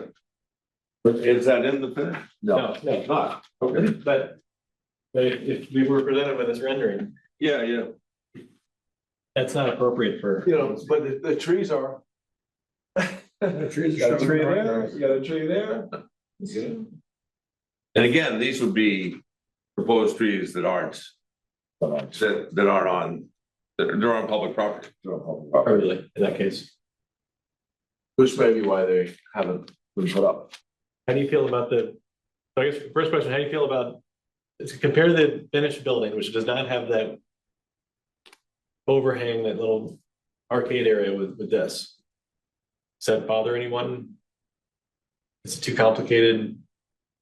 Oh, with that design, you mean? Yeah, so the alternative would be what they did now, which is just bring the building straight down to the ground and don't have this recessed cavity at the ground floor. I would have preferred the recessed cavity, honestly, but. Again, it goes to the resolving the trees. You got no trees, that's covered walkway, does the same thing. Isn't it still recessed there? That is there. I To think a that's lesser just degree. the entrance. Yeah, that's where the doors are. Oh, I see, okay, thank you. It's a little deceptive. Sorry, oh, sorry. Ah. And interesting, Jeff, and you said, that didn't feel urban enough. That was a rationale Yeah. behind preference. Which is interesting. I don't know if I would have come up with that way of framing it. So, Well, you don't. According to me, you don't want ambiguous space that's, like, you want to have a clear line between what's public and what's private. Typically, that's why you have a pretty hard wall and a door. If you have little alcoves and recesses, does that belong to the restaurant that might or might not be there? Is that just where trash collects, that where people hang out? It just doesn't have a purpose. It seems kind of random to me. So it becomes a safety concern, or it just an unsightly thing that doesn't have a. Whereas the current, you go back to the current view, So it's not anybody's front porch, really. yeah, it's just, they wanted a little more space in the upper floors, and we see that where they can't lease the retail space, so they don't want to enclose it, so they minimize the ground floor plate, but they maximize the upper floor so that they can lease fully. So that a little bit with the Main Street project we reviewed. and you think that's some of the rationale with the design? That's probably what they were doing. They didn't think they could lease the ground floor space, so they wanted to minimize how much they had to enclose to make it cheaper. That's what they talked about that with the 172 or whatever it is, Main Street. 78. Yeah. This is, in my opinion, better. It's just a much clearer demarcation between there's the building and there's the sidewalk, and there is this ambiguous weird space. Right, except for the entryway. Yeah, but that's a very purposeful. Yeah, no, I got it, yeah. But I don't understand the fenced off area. Probably if there was a restaurant, maybe that's some seating. It's not horrible. This, Yeah, I think I that's a think bike it's rack. ramp, I think Bike racks. it's level. It's too it high. doesn't go anywhere. Doesn't it just kind of terminate? Oh, it's a access. Oh, it's an access ramp. Where? Access ramp. And so, I don't think, I think it's just a space. Oh, wow. Yeah. It's like where you would put some chairs if it was a restaurant. It's not even deep enough for that. Yeah, You're right. because this doesn't have an entrance at it. It's not to Not really this useful shop. space either, really. Maybe they wanted the option of having a door there. Which I could understand. So if that's part of the building, I mean, That's the it's retail almost space. like it's a part of the street, you know? Yeah, so again, unclear. You can run into that railing, you're not paying attention, you find yourself at a dead end, you have to climb over, run around. I'm ready to turn the corner and stay to the right and get stuck. Yeah. Hop the fence. People do that because this is a slightly sloped site, so they need to make everything flat in some way. So this is the sort of thing and this is the device that they use but from an urbanism standpoint, from a pedestrian safety and convenience and comfort standpoint, it just gets in the way. It doesn't make any sense. So in our process, who's getting into all of this level of conversation with a developer? We are. Well, are we, as a city planning staff doing that? You said, you thought there's probably a lot of back and forth between the staff and the developer that generated some of this. So I'm just sort of curious in real life how this happens, because I have a little hard time imagining someone coming in and us getting into this level of detail, changing the project that dramatically, having them come back with something so different that it responds to our concerns. Someone really focused their concerns, you know? So I'm just wondering, is it the staff? In my experience that, yes, especially for a project of this prominence, at an intersection Main Street, Right. staff closely review especially this relationship between the building and the public realm. I don't know if that's what's historically been done in Greenfield, and quite honestly, I don't know what projects of this prominence there are. Like, we have to be thinking practically of what projects are on the horizon. And so I think of the Hope Street lot as a project that's in the pipeline. I don't, and there, I guess, were past projects. I don't know of other projects in the pipeline that would rationalize this level of detail. Main Street probably could have used a little more. Yeah, they gave us a finished project and basically, had we made too many, we were in a position where we were risking like messing with the financing on that project, because had we asked for anything, it would have compromised a really important housing project. It's an unfortunate position to be in. Had they had some guidance, I mean, if we could articulate that we don't want to see these sorts of things, they would at least take that into consideration, and possibly, if they didn't care one way or the other. We could have gotten in front of it a little bit. Yeah, architects think they're urban designers, but they only are to the extent that it doesn't make their architecture too complicated. I think like, to me, a building like this, the only thing that we really need to care about, the most important thing is just this one side, or just the public facades. There's most of the project we don't have a whole lot to say about. Right. So you can get into some level of detail about the pedestrian interface. And I don't see anything wrong with the kind of feedback you were just talking about. And it seemingly that happened somewhere in this project, because that got altered. Now, I know Eric often spoke, Ellen, about the tech review process. And so that's something before we get involved, that happens. So what review process, George? Tech review, where I don't know exactly who's involved in that, which departments, but there's quite a few, right? Right, so like for 6 Arch Street, there was a more informal tech review. So that's when I send the same packet to DPW, Fire, Conservation Commission, Health, building inspections, to make sure that first of all, that their regulatory review is initiated. I don't, I have not got the sense that this kind of design review happens at those meetings, but things like, does Fire have access to this, or should this go to the Conservation Commission? Yeah. You know, and that was really very helpful, where the department, or at least for me, the department heads prepared those memos based on the tech review meeting for 6 Arch. Yeah, I just wondering from a planning department point of view, would any of these kind of issues, which you seem to be echoing with Jeff's observations and judgments about the public-private space being clear and stuff like that, is that something that would get addressed preliminary to, at least brought up, flagged, I guess, preliminary to the planning board even getting involved? I'm just wondering. I don't know. In my experience in other planning departments, that's large, you know, they're teams of, at least in Boston, there are teams of people who did that, urban designers and architects and transportation planners, and that's what we did, is work with developers before the project was approved to make sure that there were financially feasible improvements that advance public goals. But it certainly helps to have documents like the design guidelines that Mr. Michelle drafted so that staff has some publicly approved values to advance. Thank you. That's helpful. What we're talking about here kind of begs the question, are we really want to limit ourselves to site review, or do we want to do plan review?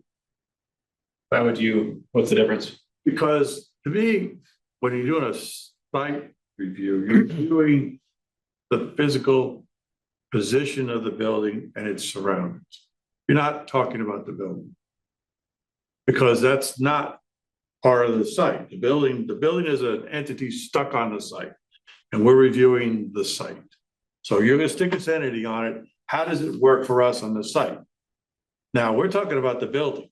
So we're talking about how it looks, it's everything else. To me, that's plan review, because you want to get involved in it before they put the final pen to the ink, like they did at that building where we got a lobby on the ground floor where there was retail space. Well, site plan review says both.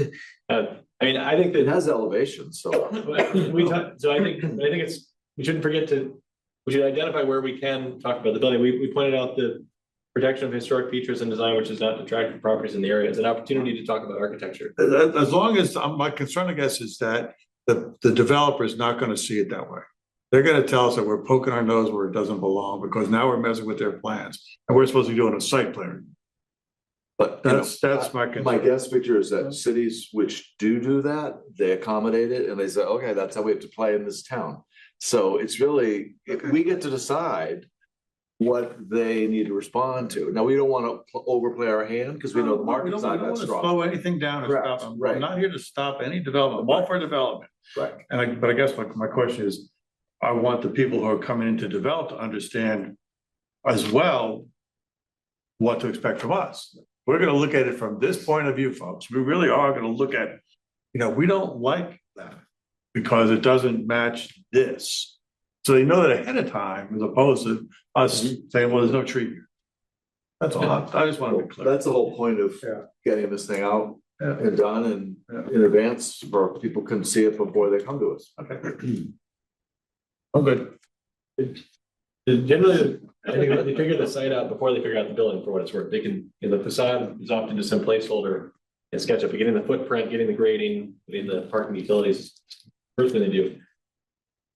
What are some architectural considerations we can make? Like, one thing I wrote down was picking up architectural cues and details from surrounding buildings, because you said that this seems to do that. One thing I've noticed is if you look at the library facade, it looks like you took the post office and the old library and just squished them together. So it's a reference of those two. It's like an AI of the two. Yeah, without any. Not even an AI. It doesn't have anything to say for itself, but it does reflect aspects of the buildings next to it. So that's an example of, it said like the plank board on the front of the facade is the same color as the library used to be before they repainted it. And then it's got the post office and the courthouse brick. And so it's a modern interpretation of those traditional elements. So they could make the argument, yes, we're fitting into the character in a modern way. It's not a complete, albatross but that's a very subjective thing. But it's trying to get my head around us playing the role of reviewing that building and saying, no, we don't like the design for what particular reasons. And we want you to kind of rethink it, Yeah, but that's gonna be done early, because once they get out of schematics, they're gonna shoot you. Exactly. They're not gonna wanna go back, whether they got construction documents and try to redesign. Well, something. you don't need to be in construction documents to have a facade design, and that's a very, No, I agree, that's what I said, we need to get into it Yeah. early on. once we've articulated what we think, then we don't have to be then they don't have, they've been able to get out of having to be accountable for things like that because We don't have a they position. just say, well, don't mess up my project, it's too late, I already paid everybody to design this, because that's just been the status quo in the process around here. Right, then how can we come to them and say, we want these changes that they've had no idea of, Yeah. that we would ask for, because there's nothing to say that's what we. Get the guidelines done. But now- Exactly. Like the trees now, no one can ever say they didn't know the trees were something we cared about, we have the document now. Yeah. So Yeah. this will serve the same purpose, there'll be a little bit of pain with the project that was halfway. It does emphasize the need, I think, for the guidelines. And I understand, Ella, it's, we have to talk about the process and the timing of developing them based on our previous conversation. But it does suggest it would certainly be helpful to have them in the end. How do you feel about, and I don't know if this is even possible, but the tree guidelines have been effectively a living document that gets updated every time they send someone to one of our meetings with more good ideas. But to the extent that it's grounded in powers we already have, it doesn't have to be all that, it's not like it has to be to some standard. If we write one thing down, that can now be our guideline for that one thing. Insofar as it helps us enforce the powers we already have. So if we just have a working document that we update every meeting whenever we want to, is that okay? As opposed to hiring consultants and spending years. You're not talking about trees now, you're going beyond that to. Yeah, so Just to the over, extent that we identify things that fit into the 11 powers we already have. and just fleshed out We those. just 11. write those down whenever we want. And as long as we agree on it, maybe we have some mechanism where we all say, yeah, we approve, or we continue to endorse the updated version of the design guidelines document.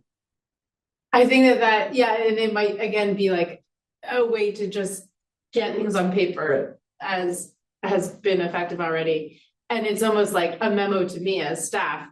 If projects come in, please look at this, like this is your direction to me before it comes to the board. The only issue I can see with that is it doesn't telegraph to developers at a public level. Oh, we want to invest in Greenfield. Let's see how we can minimize the risks later in the permitting process by designing something now that we know the Right, plan. yes. Like, Yeah. Exactly, that's the idea. So what is a way to get where even if we so let's just talk about the tree guidelines. Now that we've seen it many times, I think we all feel pretty good about it. How does that get institutionalized so that people do find it? It would be something that you would have in your toolkit when people meet with you. That's one way to do it. Is it something that's on the website? This is the latest. These are some design guidelines that reflect how we interpret our powers It'd for. be like an application packet. Who comes in to look for a thing, it's part of the application packet. This tree guidelines is included in all the documents. When the developer comes to, I don't know what it starts the process, whatever starts the process. Developer gets it right then and there. I'm interested in buying that lot. Okay, here. yeah, I think that could definitely be one way to administer it. I think the most reliable way is to codify, to include a reference to it in the zoning code, Okay. because as I'm learning from this transition, even though Eric did a great job of transitioning it, there are so many files on the computer and like board packets, like just finding the board packets in the file system is hard, but if there's a reference in the zoning code, Yeah. and I know, obviously that's a decision of trade-offs, because that's a zoning amendment and you have to go through the whole process. Right. But that's a way to ensure the longevity of that work. When you said, what would you envision that amendment looking like? I mean, how detailed is that? I think it could be done with precision and would, I haven't put thought into it, but because there is already a reference to landscape, I think you could add a clause. You could add like a number, or you could say the use of landscaping. Because again, on the site plan review, you're looking at. Yeah, under site plan review approval guidelines. Just some reference to the guidelines. And I wouldn't copy and paste anything from the guidelines, because then you can always update the guidelines. But that way, they see that and they know they have to look at the guidelines. Would Yeah. you assign it to one of, so if you look at the previous section, the submittal requirements. The last one is there's a list of all the drawings they have to do or the things they have to consider. The last one is any other information required by the reviewing authority and its rules and regulations.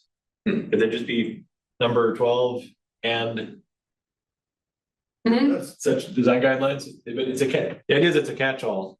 It refers to a document that the document itself can continue to be updated. Yes, Without having to read. and you don't have to go back to city council to do that. Alright, So would you nest that within individual powers, or would you make that be a 12th thing on the list?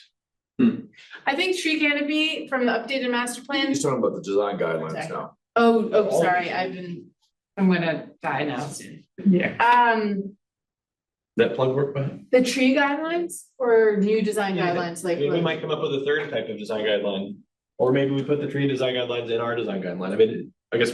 well, shouldn't it be before our site plan review? Because the documents, but I think the points you're referring to are, what should we look like if we get a site plan, this is what we should look like, but I think if we want the contractors to have them before that, in other words, it should be in the code somewhere else in the document before. Well, what I was saying is that if it is somehow codified, Right, then when she's having the initial contact with them, she can reference it. so They okay, would have access to it and. I agree what you're saying, Joe, I'm just thinking, the thing that Jeff is looking at are our guidelines when we're doing a site plan review. Part of the ordinance. That's not something that the developer is gonna get. Yeah, Why would they get that? Because it's in the zoning. It's in the zoning. Yeah. But it's. they want to fit the zoning. They It's get to be the able- whole zoning code. Presumably, they're gonna look at what our. Developers do. Sorry, Nora, Yeah. sorry for being disruptive. They're gonna look. It sounds like if it's codified, if it's referenced in the zoning somewhere, and maybe Ella can recommend the most logical place to put it. Mhm. Then it gives her and anyone else, other departments, whatever's relevant to whatever provision. It's fine. A reason to say you need to look at this developer, because this is like what the code says you're gonna be held to. As far as the. I didn't realize that when the developer they would get our guidelines for our piece of the pie, which is site review. I didn't know if they were gonna see that as well. Yeah, the If they ordinance. are, then it's fine. Yeah, because anytime they go into a town to try to do something, they're gonna want, what are the requirements? So, and then this can flesh it out more. And rather than Ella saying, well, I heard the planning board talk about this stuff and they seem to like this. We have an official reference to it. Well, I think it's a So it great gives you idea. more cover. Great idea. Another requirement, maybe closer to your point, Victor, is. When we ask them they have a bunch of drawings they have to provide. Or like the location of the proposed signs and the bicycle parking and all these things. Sometimes you see a requirement that they provide some narrative at least explaining how they complied with certain things. To the extent that it's subjective. So some narrative about how they're responding to our guidelines, so that they have to prepare something. And maybe that's not too big of a lift to just write a few paragraphs, but that would then they'd force them to bring something, like to be able to explain, and they can't say they didn't see them, and Right, does that feel? like the Because guy, that's a the document fact they that have there's to no trees produce. in front of It's it. not a huge lift, it's just make sure that they looked at them and they have some answer to our questions. Yeah, there are submission guidelines in zoning now, so we could add that. I also want to note that there is a question from the public on Zoom. Okay, Okay. Well, you talking about in the chat? yes, My understanding is because this is an open meeting, and not everyone can access the chat. The questions have to be asked. I know there's still an opportunity for public Yeah, comment. we'll ask at the end for people to give public comment again. thank you. It's just a technicality that you can't communicate through the chat. Yeah, no, that's a great catch. Okay, so it sounds like we want to make reference to the existence of the guidelines. And then also require that they provide a response, at least a narrative response, Yeah, that's great. about how they complied, at least to the extent it isn't evident in these other things that they have to give us. Now we just have to agree on the comment. Yeah. So that's a zoning change then, right? We gotta write something and submit to the council. Well, but I presume we have to have guidelines drafted. Oh, yeah, well, Just the Because first no pass. one's gonna give us the blank check without knowing what the guidelines We are. could have the first we have the tree ones. That's the tree ones, we can put the tree one in there. And we could take a first pass at. I think it's a lot easier to do if the guidelines we start with, we already have the power to enforce, we're just clarifying what that means. If we're starting to give ourselves new powers, that's a different type of ask, Yes, yes. which we can come to later. Yep. So when you imply, you have the question, can the guidelines be part of that open-ended statement? Any other, can you read that again? Yeah, it says. Any other information required by the reviewing authority and its rules and regulations. So that probably just is a catch-all for if DPW requires you to do a height plan or whatever else to get your building permit or whatever else. I'm just trying to think about if we're incorporating somehow codifying these, does that mean they have to be explicitly referenced in the site plan review? And then, as you're saying, it has to go before the council for ordinance change. Is that what we're talking about? I think so. And so Ella, how would you phrase is it just a footnote that says how do you make reference to guidelines but don't codify the guidelines specifically? We actually have done that. There's corridor design guidelines for the French King Highway for that overlay district. Yeah. So I would add a clause. Yeah, something about and design review as further specified in the downtown design guidelines. Yeah. Approved by the planning board. Sure. Okay. And then certainly make those design guidelines publicly available, Right. but that can be more iterative. Yeah, and people can weigh in at our meetings. I mean, yeah, I think we have to have, I would agree that we need to have something representative of what direction that's going. It can't just be, and we're gonna get to that later, but go ahead and throw it in the zoning, right? Okay. What's the minimum size of the first draft? How many, how extensive should it be? On the page, why most, you know? I mean, it shouldn't be I don't think it should be a long one like this. You like what if we did it in the format of my notes here at the East Hampton, literally nest it underneath each of the powers we already have. So it doesn't feel like it's this alternative interpretation of what we're allowed to do. I think you should try it. And see whether it feels like makes sense, or in order to actually have something meaningful, it has to stray, you have to be so, imaginary about the language that it's not credible. You know what I mean? Yeah. So I think we have to look at them and see if these 11 can be made more specific in a way that feels, appropriate. If I may also, I think it might make it harder to then amend when you amend the zoning, then you also have to edit the guidelines so that nesting is reflected, Oh, I see what you mean. Yeah, that's a good point. which might be cumbersome. Yeah, okay, so it'll just be our judgment as to whether or not we're allowed to do it.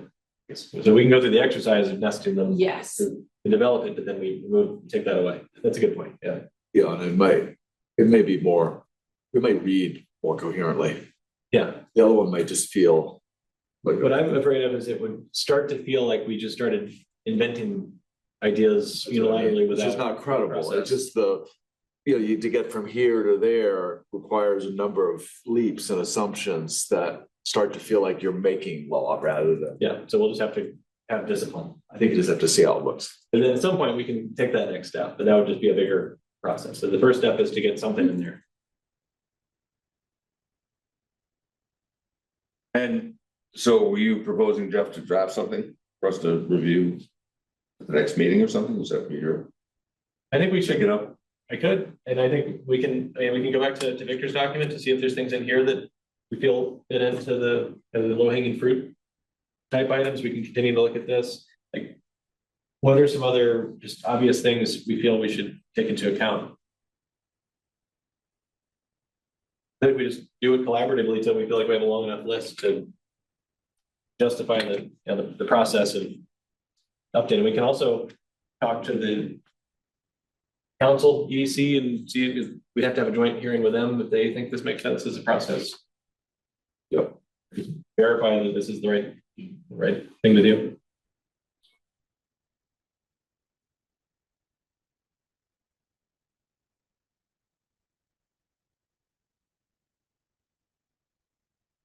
You're talking about having a collaboration with EDC without a particular proposal in mind, is it? I don't know if we need to collaborate with them on the content. We're gonna have to have a public hearing with them as part of the zoning change process. Right, once there's a proposal Yeah. put forward, okay. They might have comments about it and you know, Gotcha. vote against Okay. it or something if they don't Yeah. understand it, so. No, thank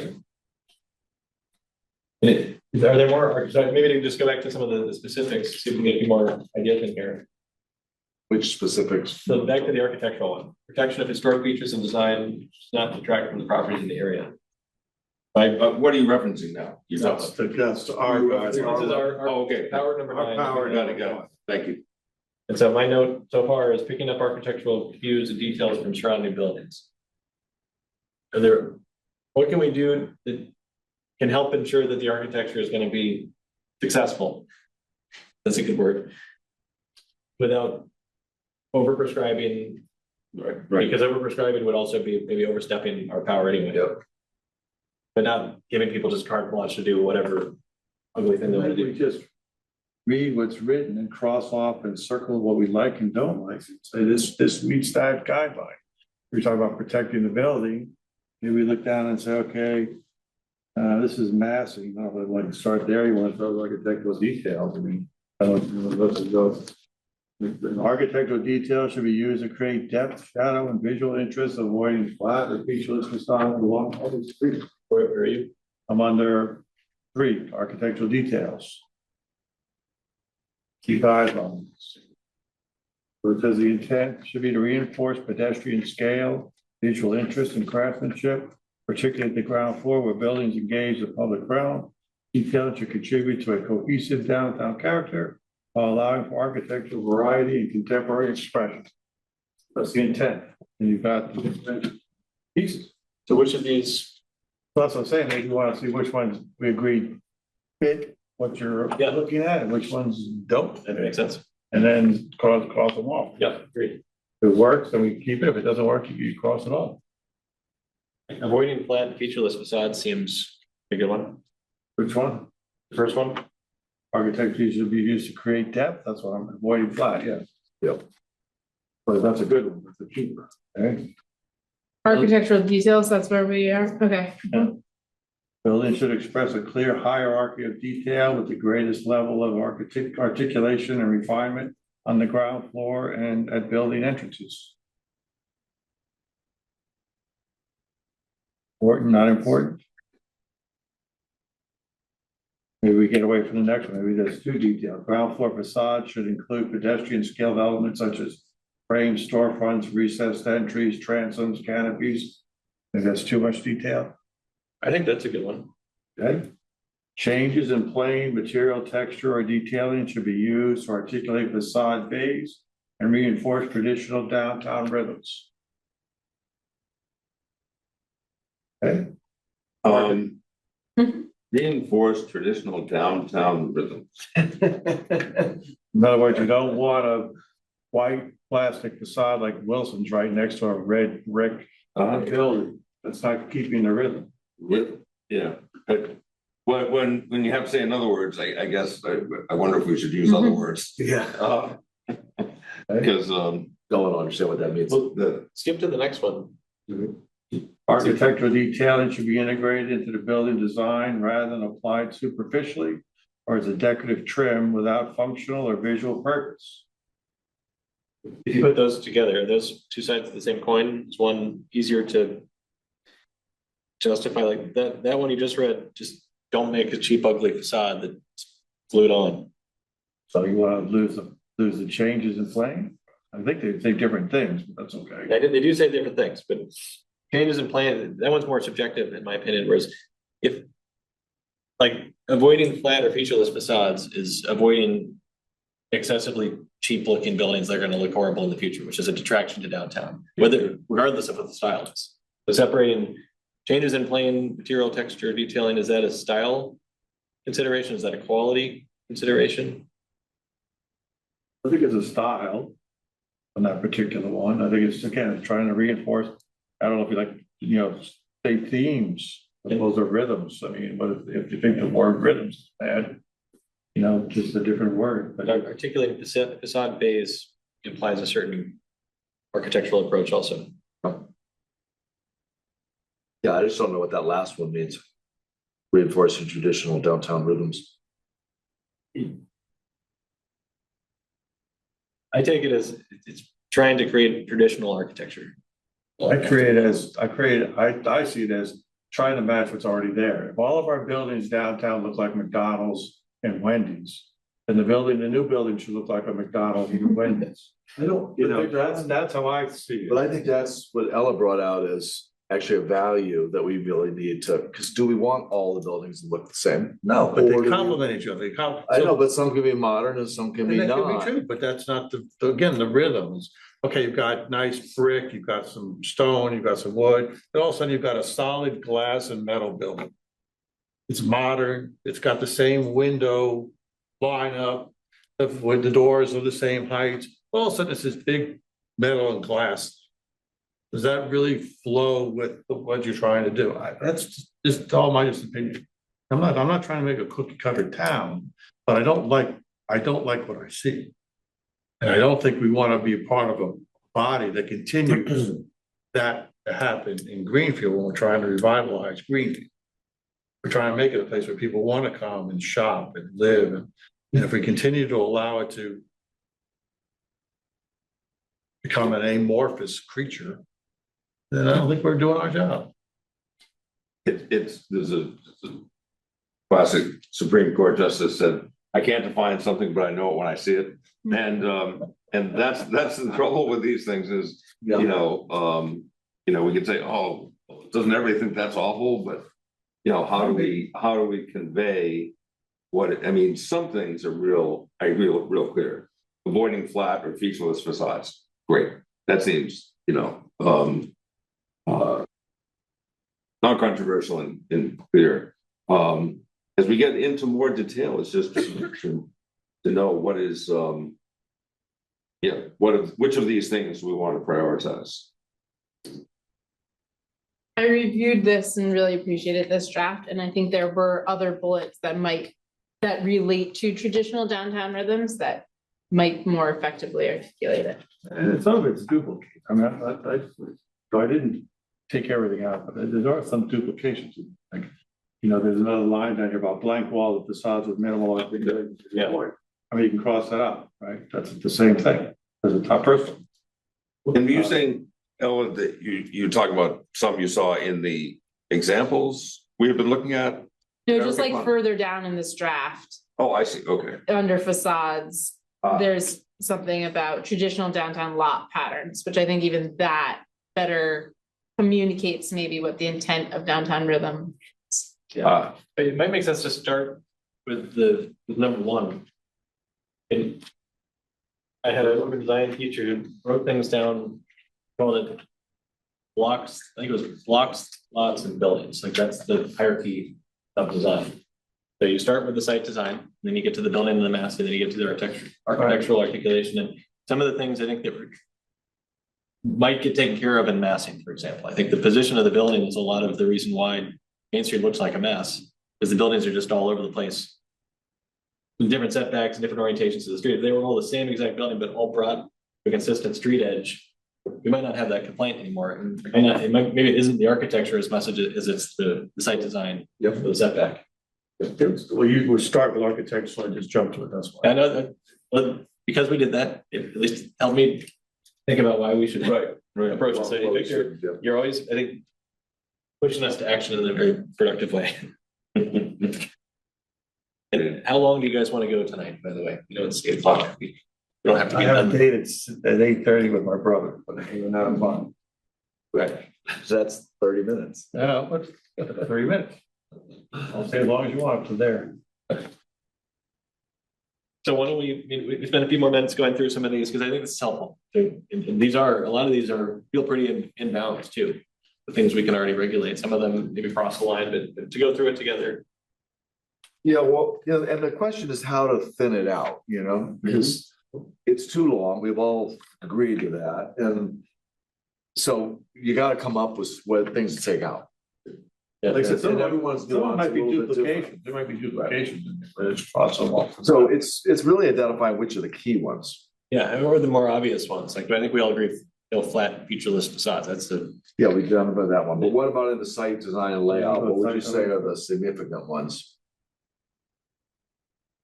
like they're, what's already in our.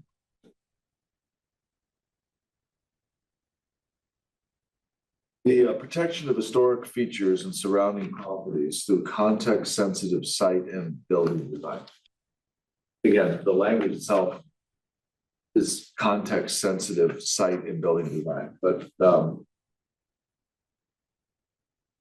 Victor, I think that's part of what you're trying to get at, though, is being able to ensure that the more historic look of the downtown is sort of protected and extended. Jeff, you had one phrase I think you didn't borrow, but you came up with about joining. Picking up architectural cues and details from surrounding buildings. So we go in site review or architecture? Well, We're in site design. feels like what, Okay. but I guess compound that in site design. Yep. So maybe that's because one interpretation, Should it be there or should it be? I don't see it in site. it's the second to last bullet in site design. Okay. That could be taken out and put under architecture or something. Yeah, I would say it's the architectural move. Yeah, but something, yeah, so a version of that. And that's one where it's really hard to prescribe exactly what people should draw from, but they need to respond to that prompt in some way that is Right. genuine. I missed that for the minute, sorry. What should happen? The protection of historic features bullet, Yes. second to last one, Okay. should that concept should really be in the architectural design section, not in site review. So we may want to move that. Maybe that's some of the language we want to keep, maybe it's not, but it's in the wrong section.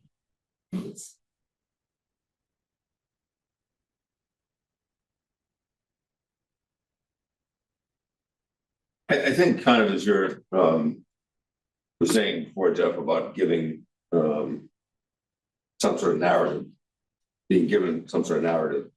If you say something about considering the features of other nearby buildings, it doesn't say you have to match it exactly. Right. It doesn't say you have to, you can contrast with it, you can, whatever, but you should be able to, give a rational basis for you looking into account. Yeah, And so, without being too prescriptive, just saying, we don't know, we're not gonna tell you, you gotta do this and match this and, copy that, but it's gotta consider those, the context. Yeah.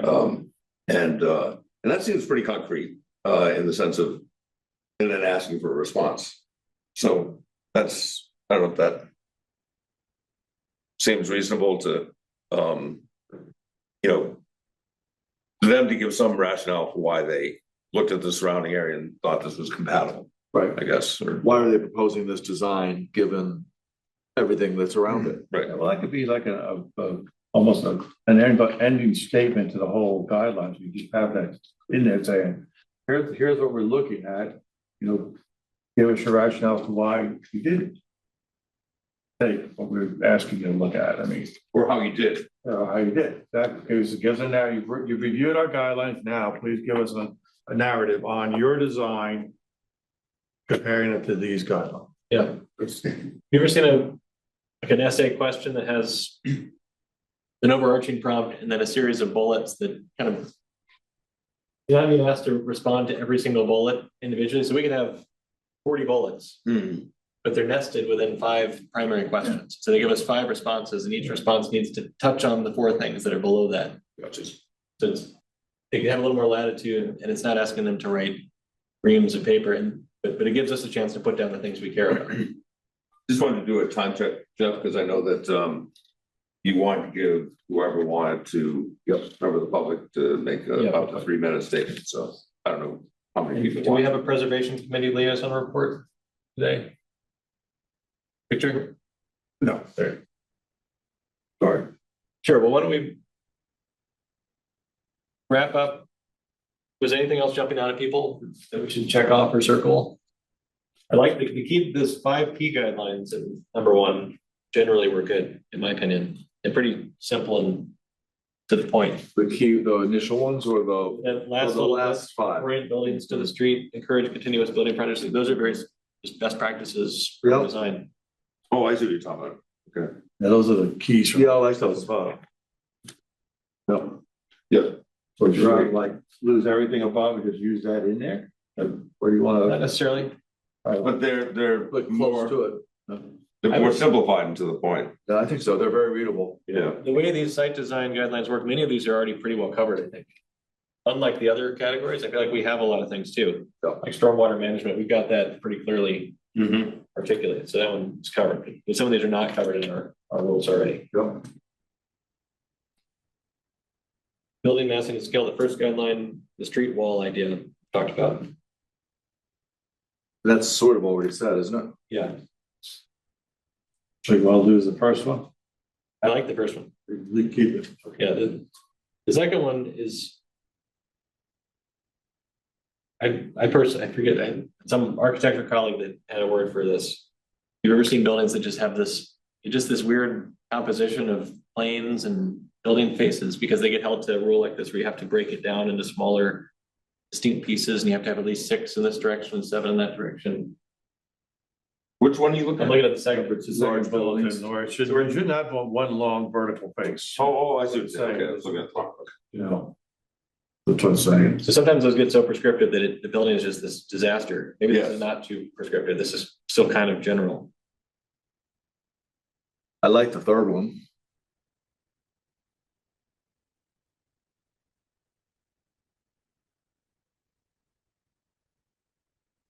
You like the third bullet? Well, they're kind of the same in some ways. The third and the fourth bullets are their key guidelines.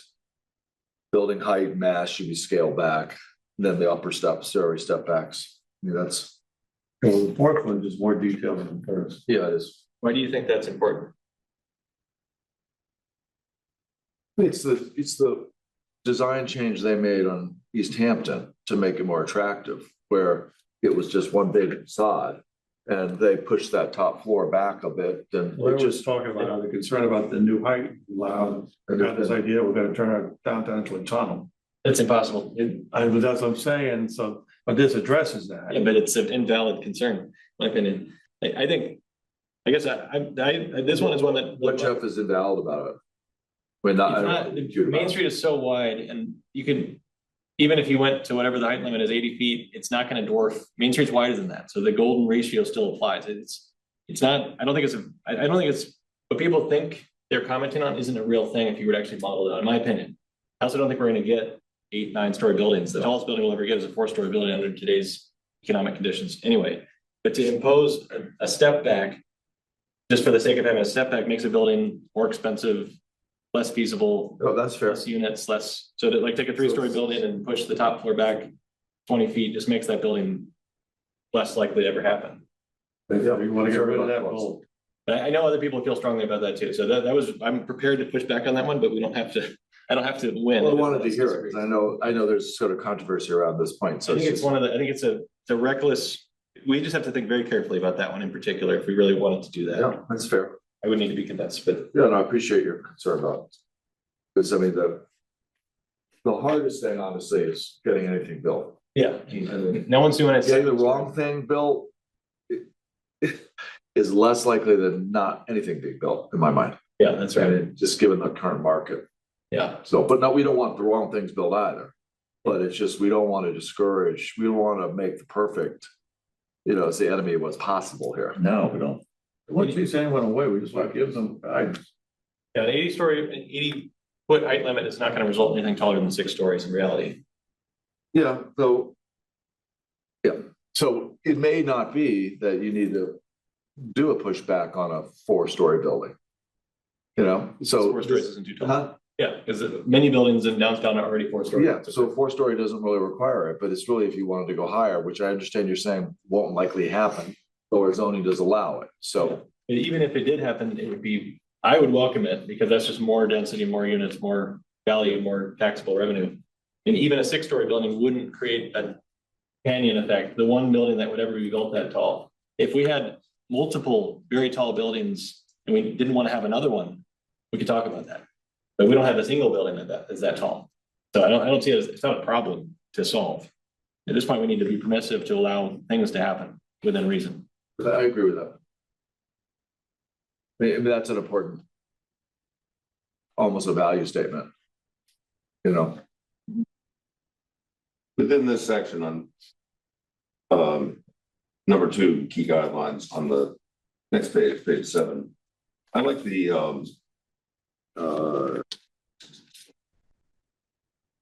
fourth bullet down. ground floors. Yeah. And I like that more than the previous page, the second bullet, which you were talking about, Jeff, can result in architectural chaos. You know, kind of artificially, you know, breaking the look or something like that. I like the idea of it being to accommodate the pedestrian experience. Yeah. So you want to get rid of the second bullet then? I'm wary of that. That I think it can result in unintended consequences. But Use of landscaping, no, which is the one? Oh, I'm sorry. the second building on, second bullet on page. Large buildings. Yeah, yeah. The second, and the second bullet on that same page is another, maybe another easier one to. Mm-hmm. Long and. Or at least the first sentence. There's your rhythm again. The first sentence is definitely, feels like another one that's hard to argue with. Yep. Long uninterrupted facade should be avoided. Yeah, that's very straightforward. There's the rest of it? I question the rest of it. Yeah, Well, let's make decisions like an. I like the language that is clear. You know, if we, you know, I won't throw away the original, so if we decide I took something out that we want to put back in, we can put it back in. I'm just trying to get somewhere where I actually have some work to do. Yeah, okay. Oh, sorry, maybe I'm being pushy, and I apologize, I'm just. I think if we could go to this kind of language though, I mean, it's sort of the language that was in the first ones that we liked. Yeah. Which is very clear Right. and short and not a lot of things where they're adjectives, you don't know what they mean. Right. So it's hard to misinterpret that one. Yeah, Just stop it right there and just. yeah, that's a good point. The fourth bullet repeats kind of the second, third, and fourth on the first page. Should I just cross out the second, third, and fourth? George, the one you like is very Page. clear Keep to it. that, keep that one. You got large buildings should be broken into smaller visually distinct components using facade articulation, changes in plane, vertical base, variations. We didn't really like it, we thought it was too restrictive, right? Yeah. Okay, so we don't like that one.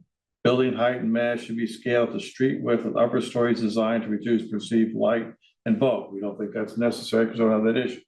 Okay, so that was it on. Upper story setbacks and things, we didn't want to do that either. We felt that was restrictive. Okay, so we're hoping that ground floor should be mass and detailed to emphasize pedestrian scale and frequent entrances, storefronts, and architectural elements that engage the street, handles the concerns we have. We like that one. Okay. What about new developments adjacent to lower scale buildings? Should provide clear transitions. Is that the same concern you have, Jeff? Yeah, I think It's gonna get too burdensome essentially. it's not fair. Just because someone built something small and low value next to your property, now you have to devalue your own property. What should happen is that the little thing next to you will no longer be the highest and best use on that property. It'll become something bigger. I've seen there's this really great block in Atlanta in Midtown where there's like a 50-story building and around the corner of the house, a small house, and you don't even know that it works somehow. So I think it's another just artificial, it's not necessary. It's not a real problem. So It's protecting the status quo for the sake of protecting the status quo and not allowing the place to evolve. well, that's what we're And getting. then building massing should clearly express a base, middle, and top, particularly along, is this I think that's another one not that essential? I don't mind the last one though, which touches on that one in parts of that one. Which we mean the last one, what? Roof forms, parapets, cornices. Huh? There is something ugly about a building just, It just stops. the plane just disappears into the sky. And then that building looks better than one in East Hampton because of the way they treated the top. I totally And agree. the- But you don't need to have the base middle top is a traditional, it's a column. You know, it's a very traditional architectural convention that Right, do you want to say anything about corner buildings? Corner buildings should receive special massing treatment through height variation, chamfered or rounded corners, architectural efforts or other design strategies. No, right, I don't think that, right. Roof forms, parapets, you like that? I think, I personally think that actually has an impact. Well, everything has a roof. Everything's not a corner building. The corner building one is such a specific situation that, In every, when you see it, there was a time where every building needed to have its important component. So there's all these competing important parts of buildings like on the same block. So not every building's important. Not every corner is important. You don't have to pretend to be important right, just because you're a corner. right. So let me just review, if you don't mind, one more time. Under section 2, building and massing, will it leave the intent alone? No. Well, I don't know. I don't know if we need intents at this time. Okay, get rid of the Not for intent. this. No. Okay, get rid of the intent. Under key guidelines, I have bullet 1, left alone. I've eliminated bullet 2, bullet 3, bullet 4, bullet 5. On bullet 6, I've changed it to long interrupted facades should be avoided. Period. Correct? Yeah. Bullet 6 is gone. Bullet 7 remains. Ground floor should be massed and detailed to emphasize pedestrian scale with frequent entrances, storefronts, and architectural elements that engage the street. Correct? Bullet 8 is gone and bullet 9 remains. Roof forms, parapets, cornices, and upper story detailing should be used to visually terminate buildings and avoid abrupt or unresolved rooflines. Okay, this diagram is okay? I don't think we're gonna have diagrams in here. I don't think we need it. Okay. It's not a bad diagram, but No, but I don't think this thing has diagrams. Okay, so that's it. So we got one section done. Yeah. 2 seconds, sort of. No, we didn't get the first one done. I don't have any details on the first one. I do, I'd be happy to send them to you. Yeah, something Yeah, for, we did, for we site did plan, two, really? we did two. I don't, I didn't see anything. What did we cross off? I don't have anything crossed off. Well, what is a good process to? we went just for the 5 in the end. Everything else is crossed out, Victor. Just the We went five to and the just the key key thing. guidelines. You don't want any of the details. No. Not the corner buildings, but I'm not gonna. Wasn't that our discussion? I I personally like 1, 2, 3, and 5 in that list. Which one? The Mm. key guidelines, the last set of key guidelines in section 1. So you want to lose everything in the front. Not necessarily, so I guess my question, and I want to keep thinking about this, others might want to also, Of course. what is without collaborating actively between meetings? So the way we operated this time, Victor, you produced some things, sent them to me and Ella, not to a corner, Just you too. and so that it could be on the agenda and or in the packet. Right. So, I mean, one approach is, to the extent we have further thoughts, we could send them to Ella. You could just put them in the next packet and we could see that, oh, okay, Victor, it looks like you kept those, and at least we're a step closer to having something put together. Well, I think that's a great idea, but I would assign a job. I would say, everyone review site design. Send your comments to Ella to be in the next meeting. So there's a specific task. Everyone knows exactly what they're supposed to do. Otherwise, we're not gonna get in. You can do them all. So you do not want me to re-edit that we've got and send it out again. I think that if you have something that's close to the definitive record of what we came up with, but I think we should all have a chance to continue to weigh in. So I think it would be helpful for you to take the next path, the edited version, because What I'd be willing to do is, once we've settled on a section, you give it to me, I'll correct this document with the corrected section. Is that reasonable? Can I do that? And then you have that section done. okay, Someone's so gonna have to do it. yeah, If I have the Word doc and the time, obviously. okay, so maybe next time we look at. We've taken a first pass at this, we'll make some notes to ourselves. We will or won't share it. If you want to share it with other people, go through Ella and myself. And we'll look at, I mean, I think we should try to get through all the way to facades. Does that seem reasonable? Yeah, whatever you want. Sounds good. Okay, so What do you say next time? Next meeting or Next meeting. 1 month from now? well, we need to talk about that. I think we have to move this time slot. Yeah, so the Right. town council. Right? Yeah, so there's a few things. Next meeting, March fifth, there is an A&R. There has also been a new topic introduced to define shelter and discuss the use regulation for a shelter. The zoning code currently does not regulate shelters. So that's a meaty discussion. And in terms of design guide, I feel like there was something else that I'm forgetting. But I'll look it up. And then in terms of design guidelines, quite honestly, I went through a very similar process, basically eliminating things from Victor's draft and have applied that language to the Hope Street RFP in a draft form. So I was hoping to get Director Kahlane, the Director of Community and Economic Development, to come present on the Hope Street RFP to gain planning board's feedback on that draft RFP and how design guidelines might be incorporated. And so there is that draft, which might inform this discussion as well. Meeting. Interesting. So there are some meaty things, but up to the chair's discretion and all of you how to proceed with this. I would say, let's do that agenda and keep working on this when we have a. This should be an off meeting night. Yeah, Okay. This really should continue to be an off meeting. we got a pre-meeting one. Sounds like. So Ella, do you, okay, so that sounds good to me. I agree. Oh, yeah, also the bike plan presentation, that's what it Yeah. was. The Conway School is leading a bike plan, comprehensive bike plan Yeah. citywide for the city of Greenfield, and they wanted to come present and gather your feedback. And so more at the time with Richards and we got some 3-minute comments perhaps, but we have to change the next. I guess I'm still not clear. Third Wednesday is no longer, Third Wednesday of the month is when city council meets. but it didn't happen to be meeting today, and so we thought this was a good idea, but it only was for this month. It also is when Board of Health uses the city hall meeting room. Okay. So do we, because we're so close to the end of time, we still have public comment, do we want to wait till? Yeah, so maybe we reschedule next time, so We can do it at our March 5th meeting, plan our. next- figure the next meeting out. Okay, all right, so we might have to Bring our those calendars then. meetings. And maybe those meetings are a little bit ad hoc. Month to month until we can find a slot. It's been really hard to find a consistent slot. Right. Okay, Meet at my house. Be at my house, meet every night and sit in the living room. Seriously. Open to the public?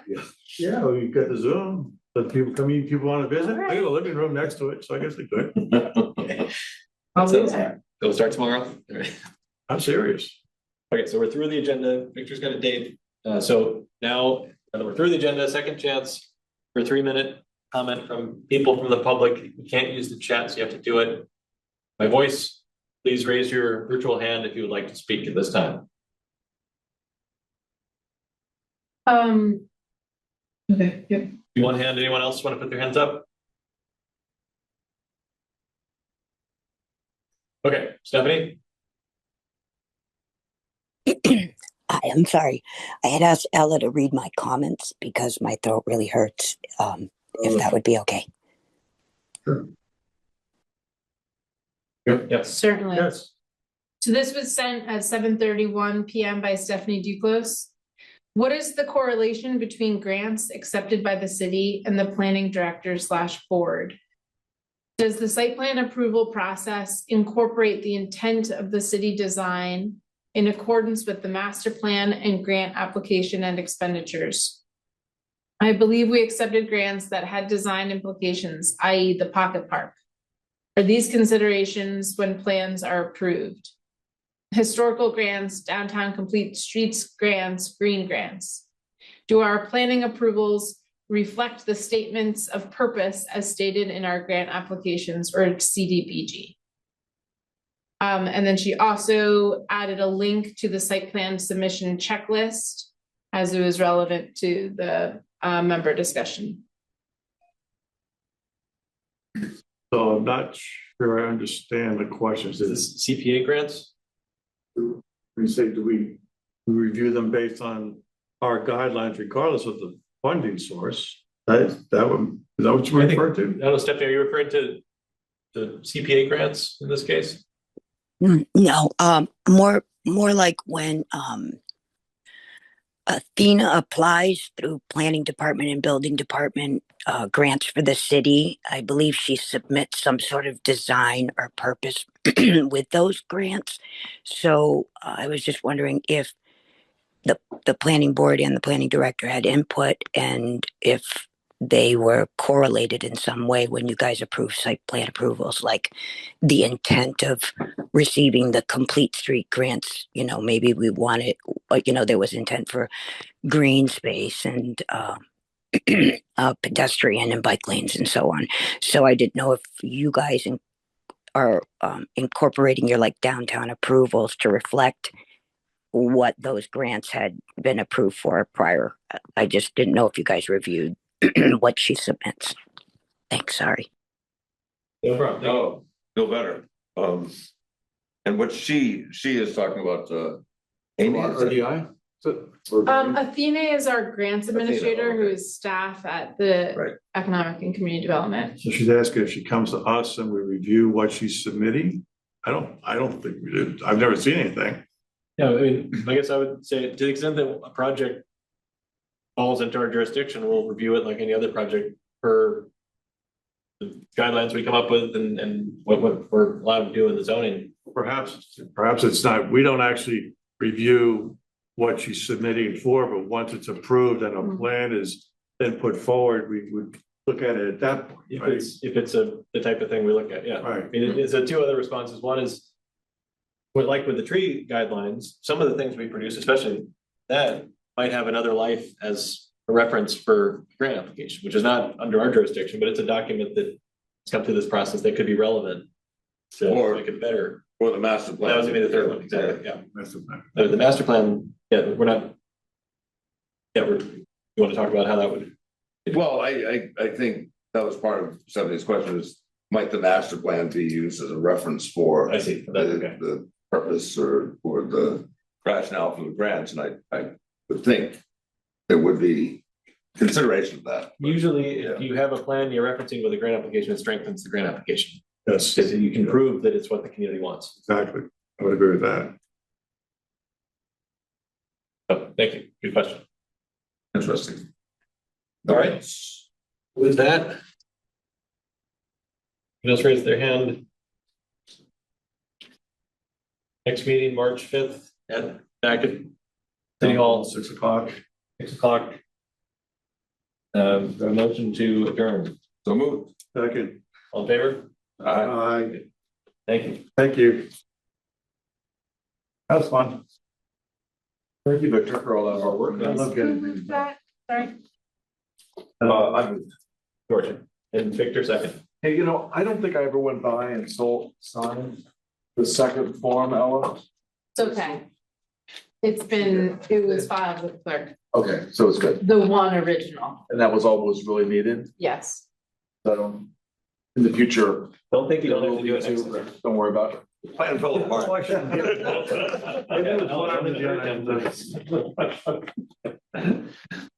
Yeah, we went to extreme The measures to work copy was around sent it. to the applicant. Seems like The it. original did not need to be I sent. was skiing. Yeah, I don't. Well, I made sure I got over there in advance to sign it, and she gave me a while and I signed it. I needed to have two things. Right. I'm almost, Huh? Eric would always point, out, there's two of them there, so. Yeah. Right. Maybe there were two and I just missed it. Yeah, I think it's easy to miss.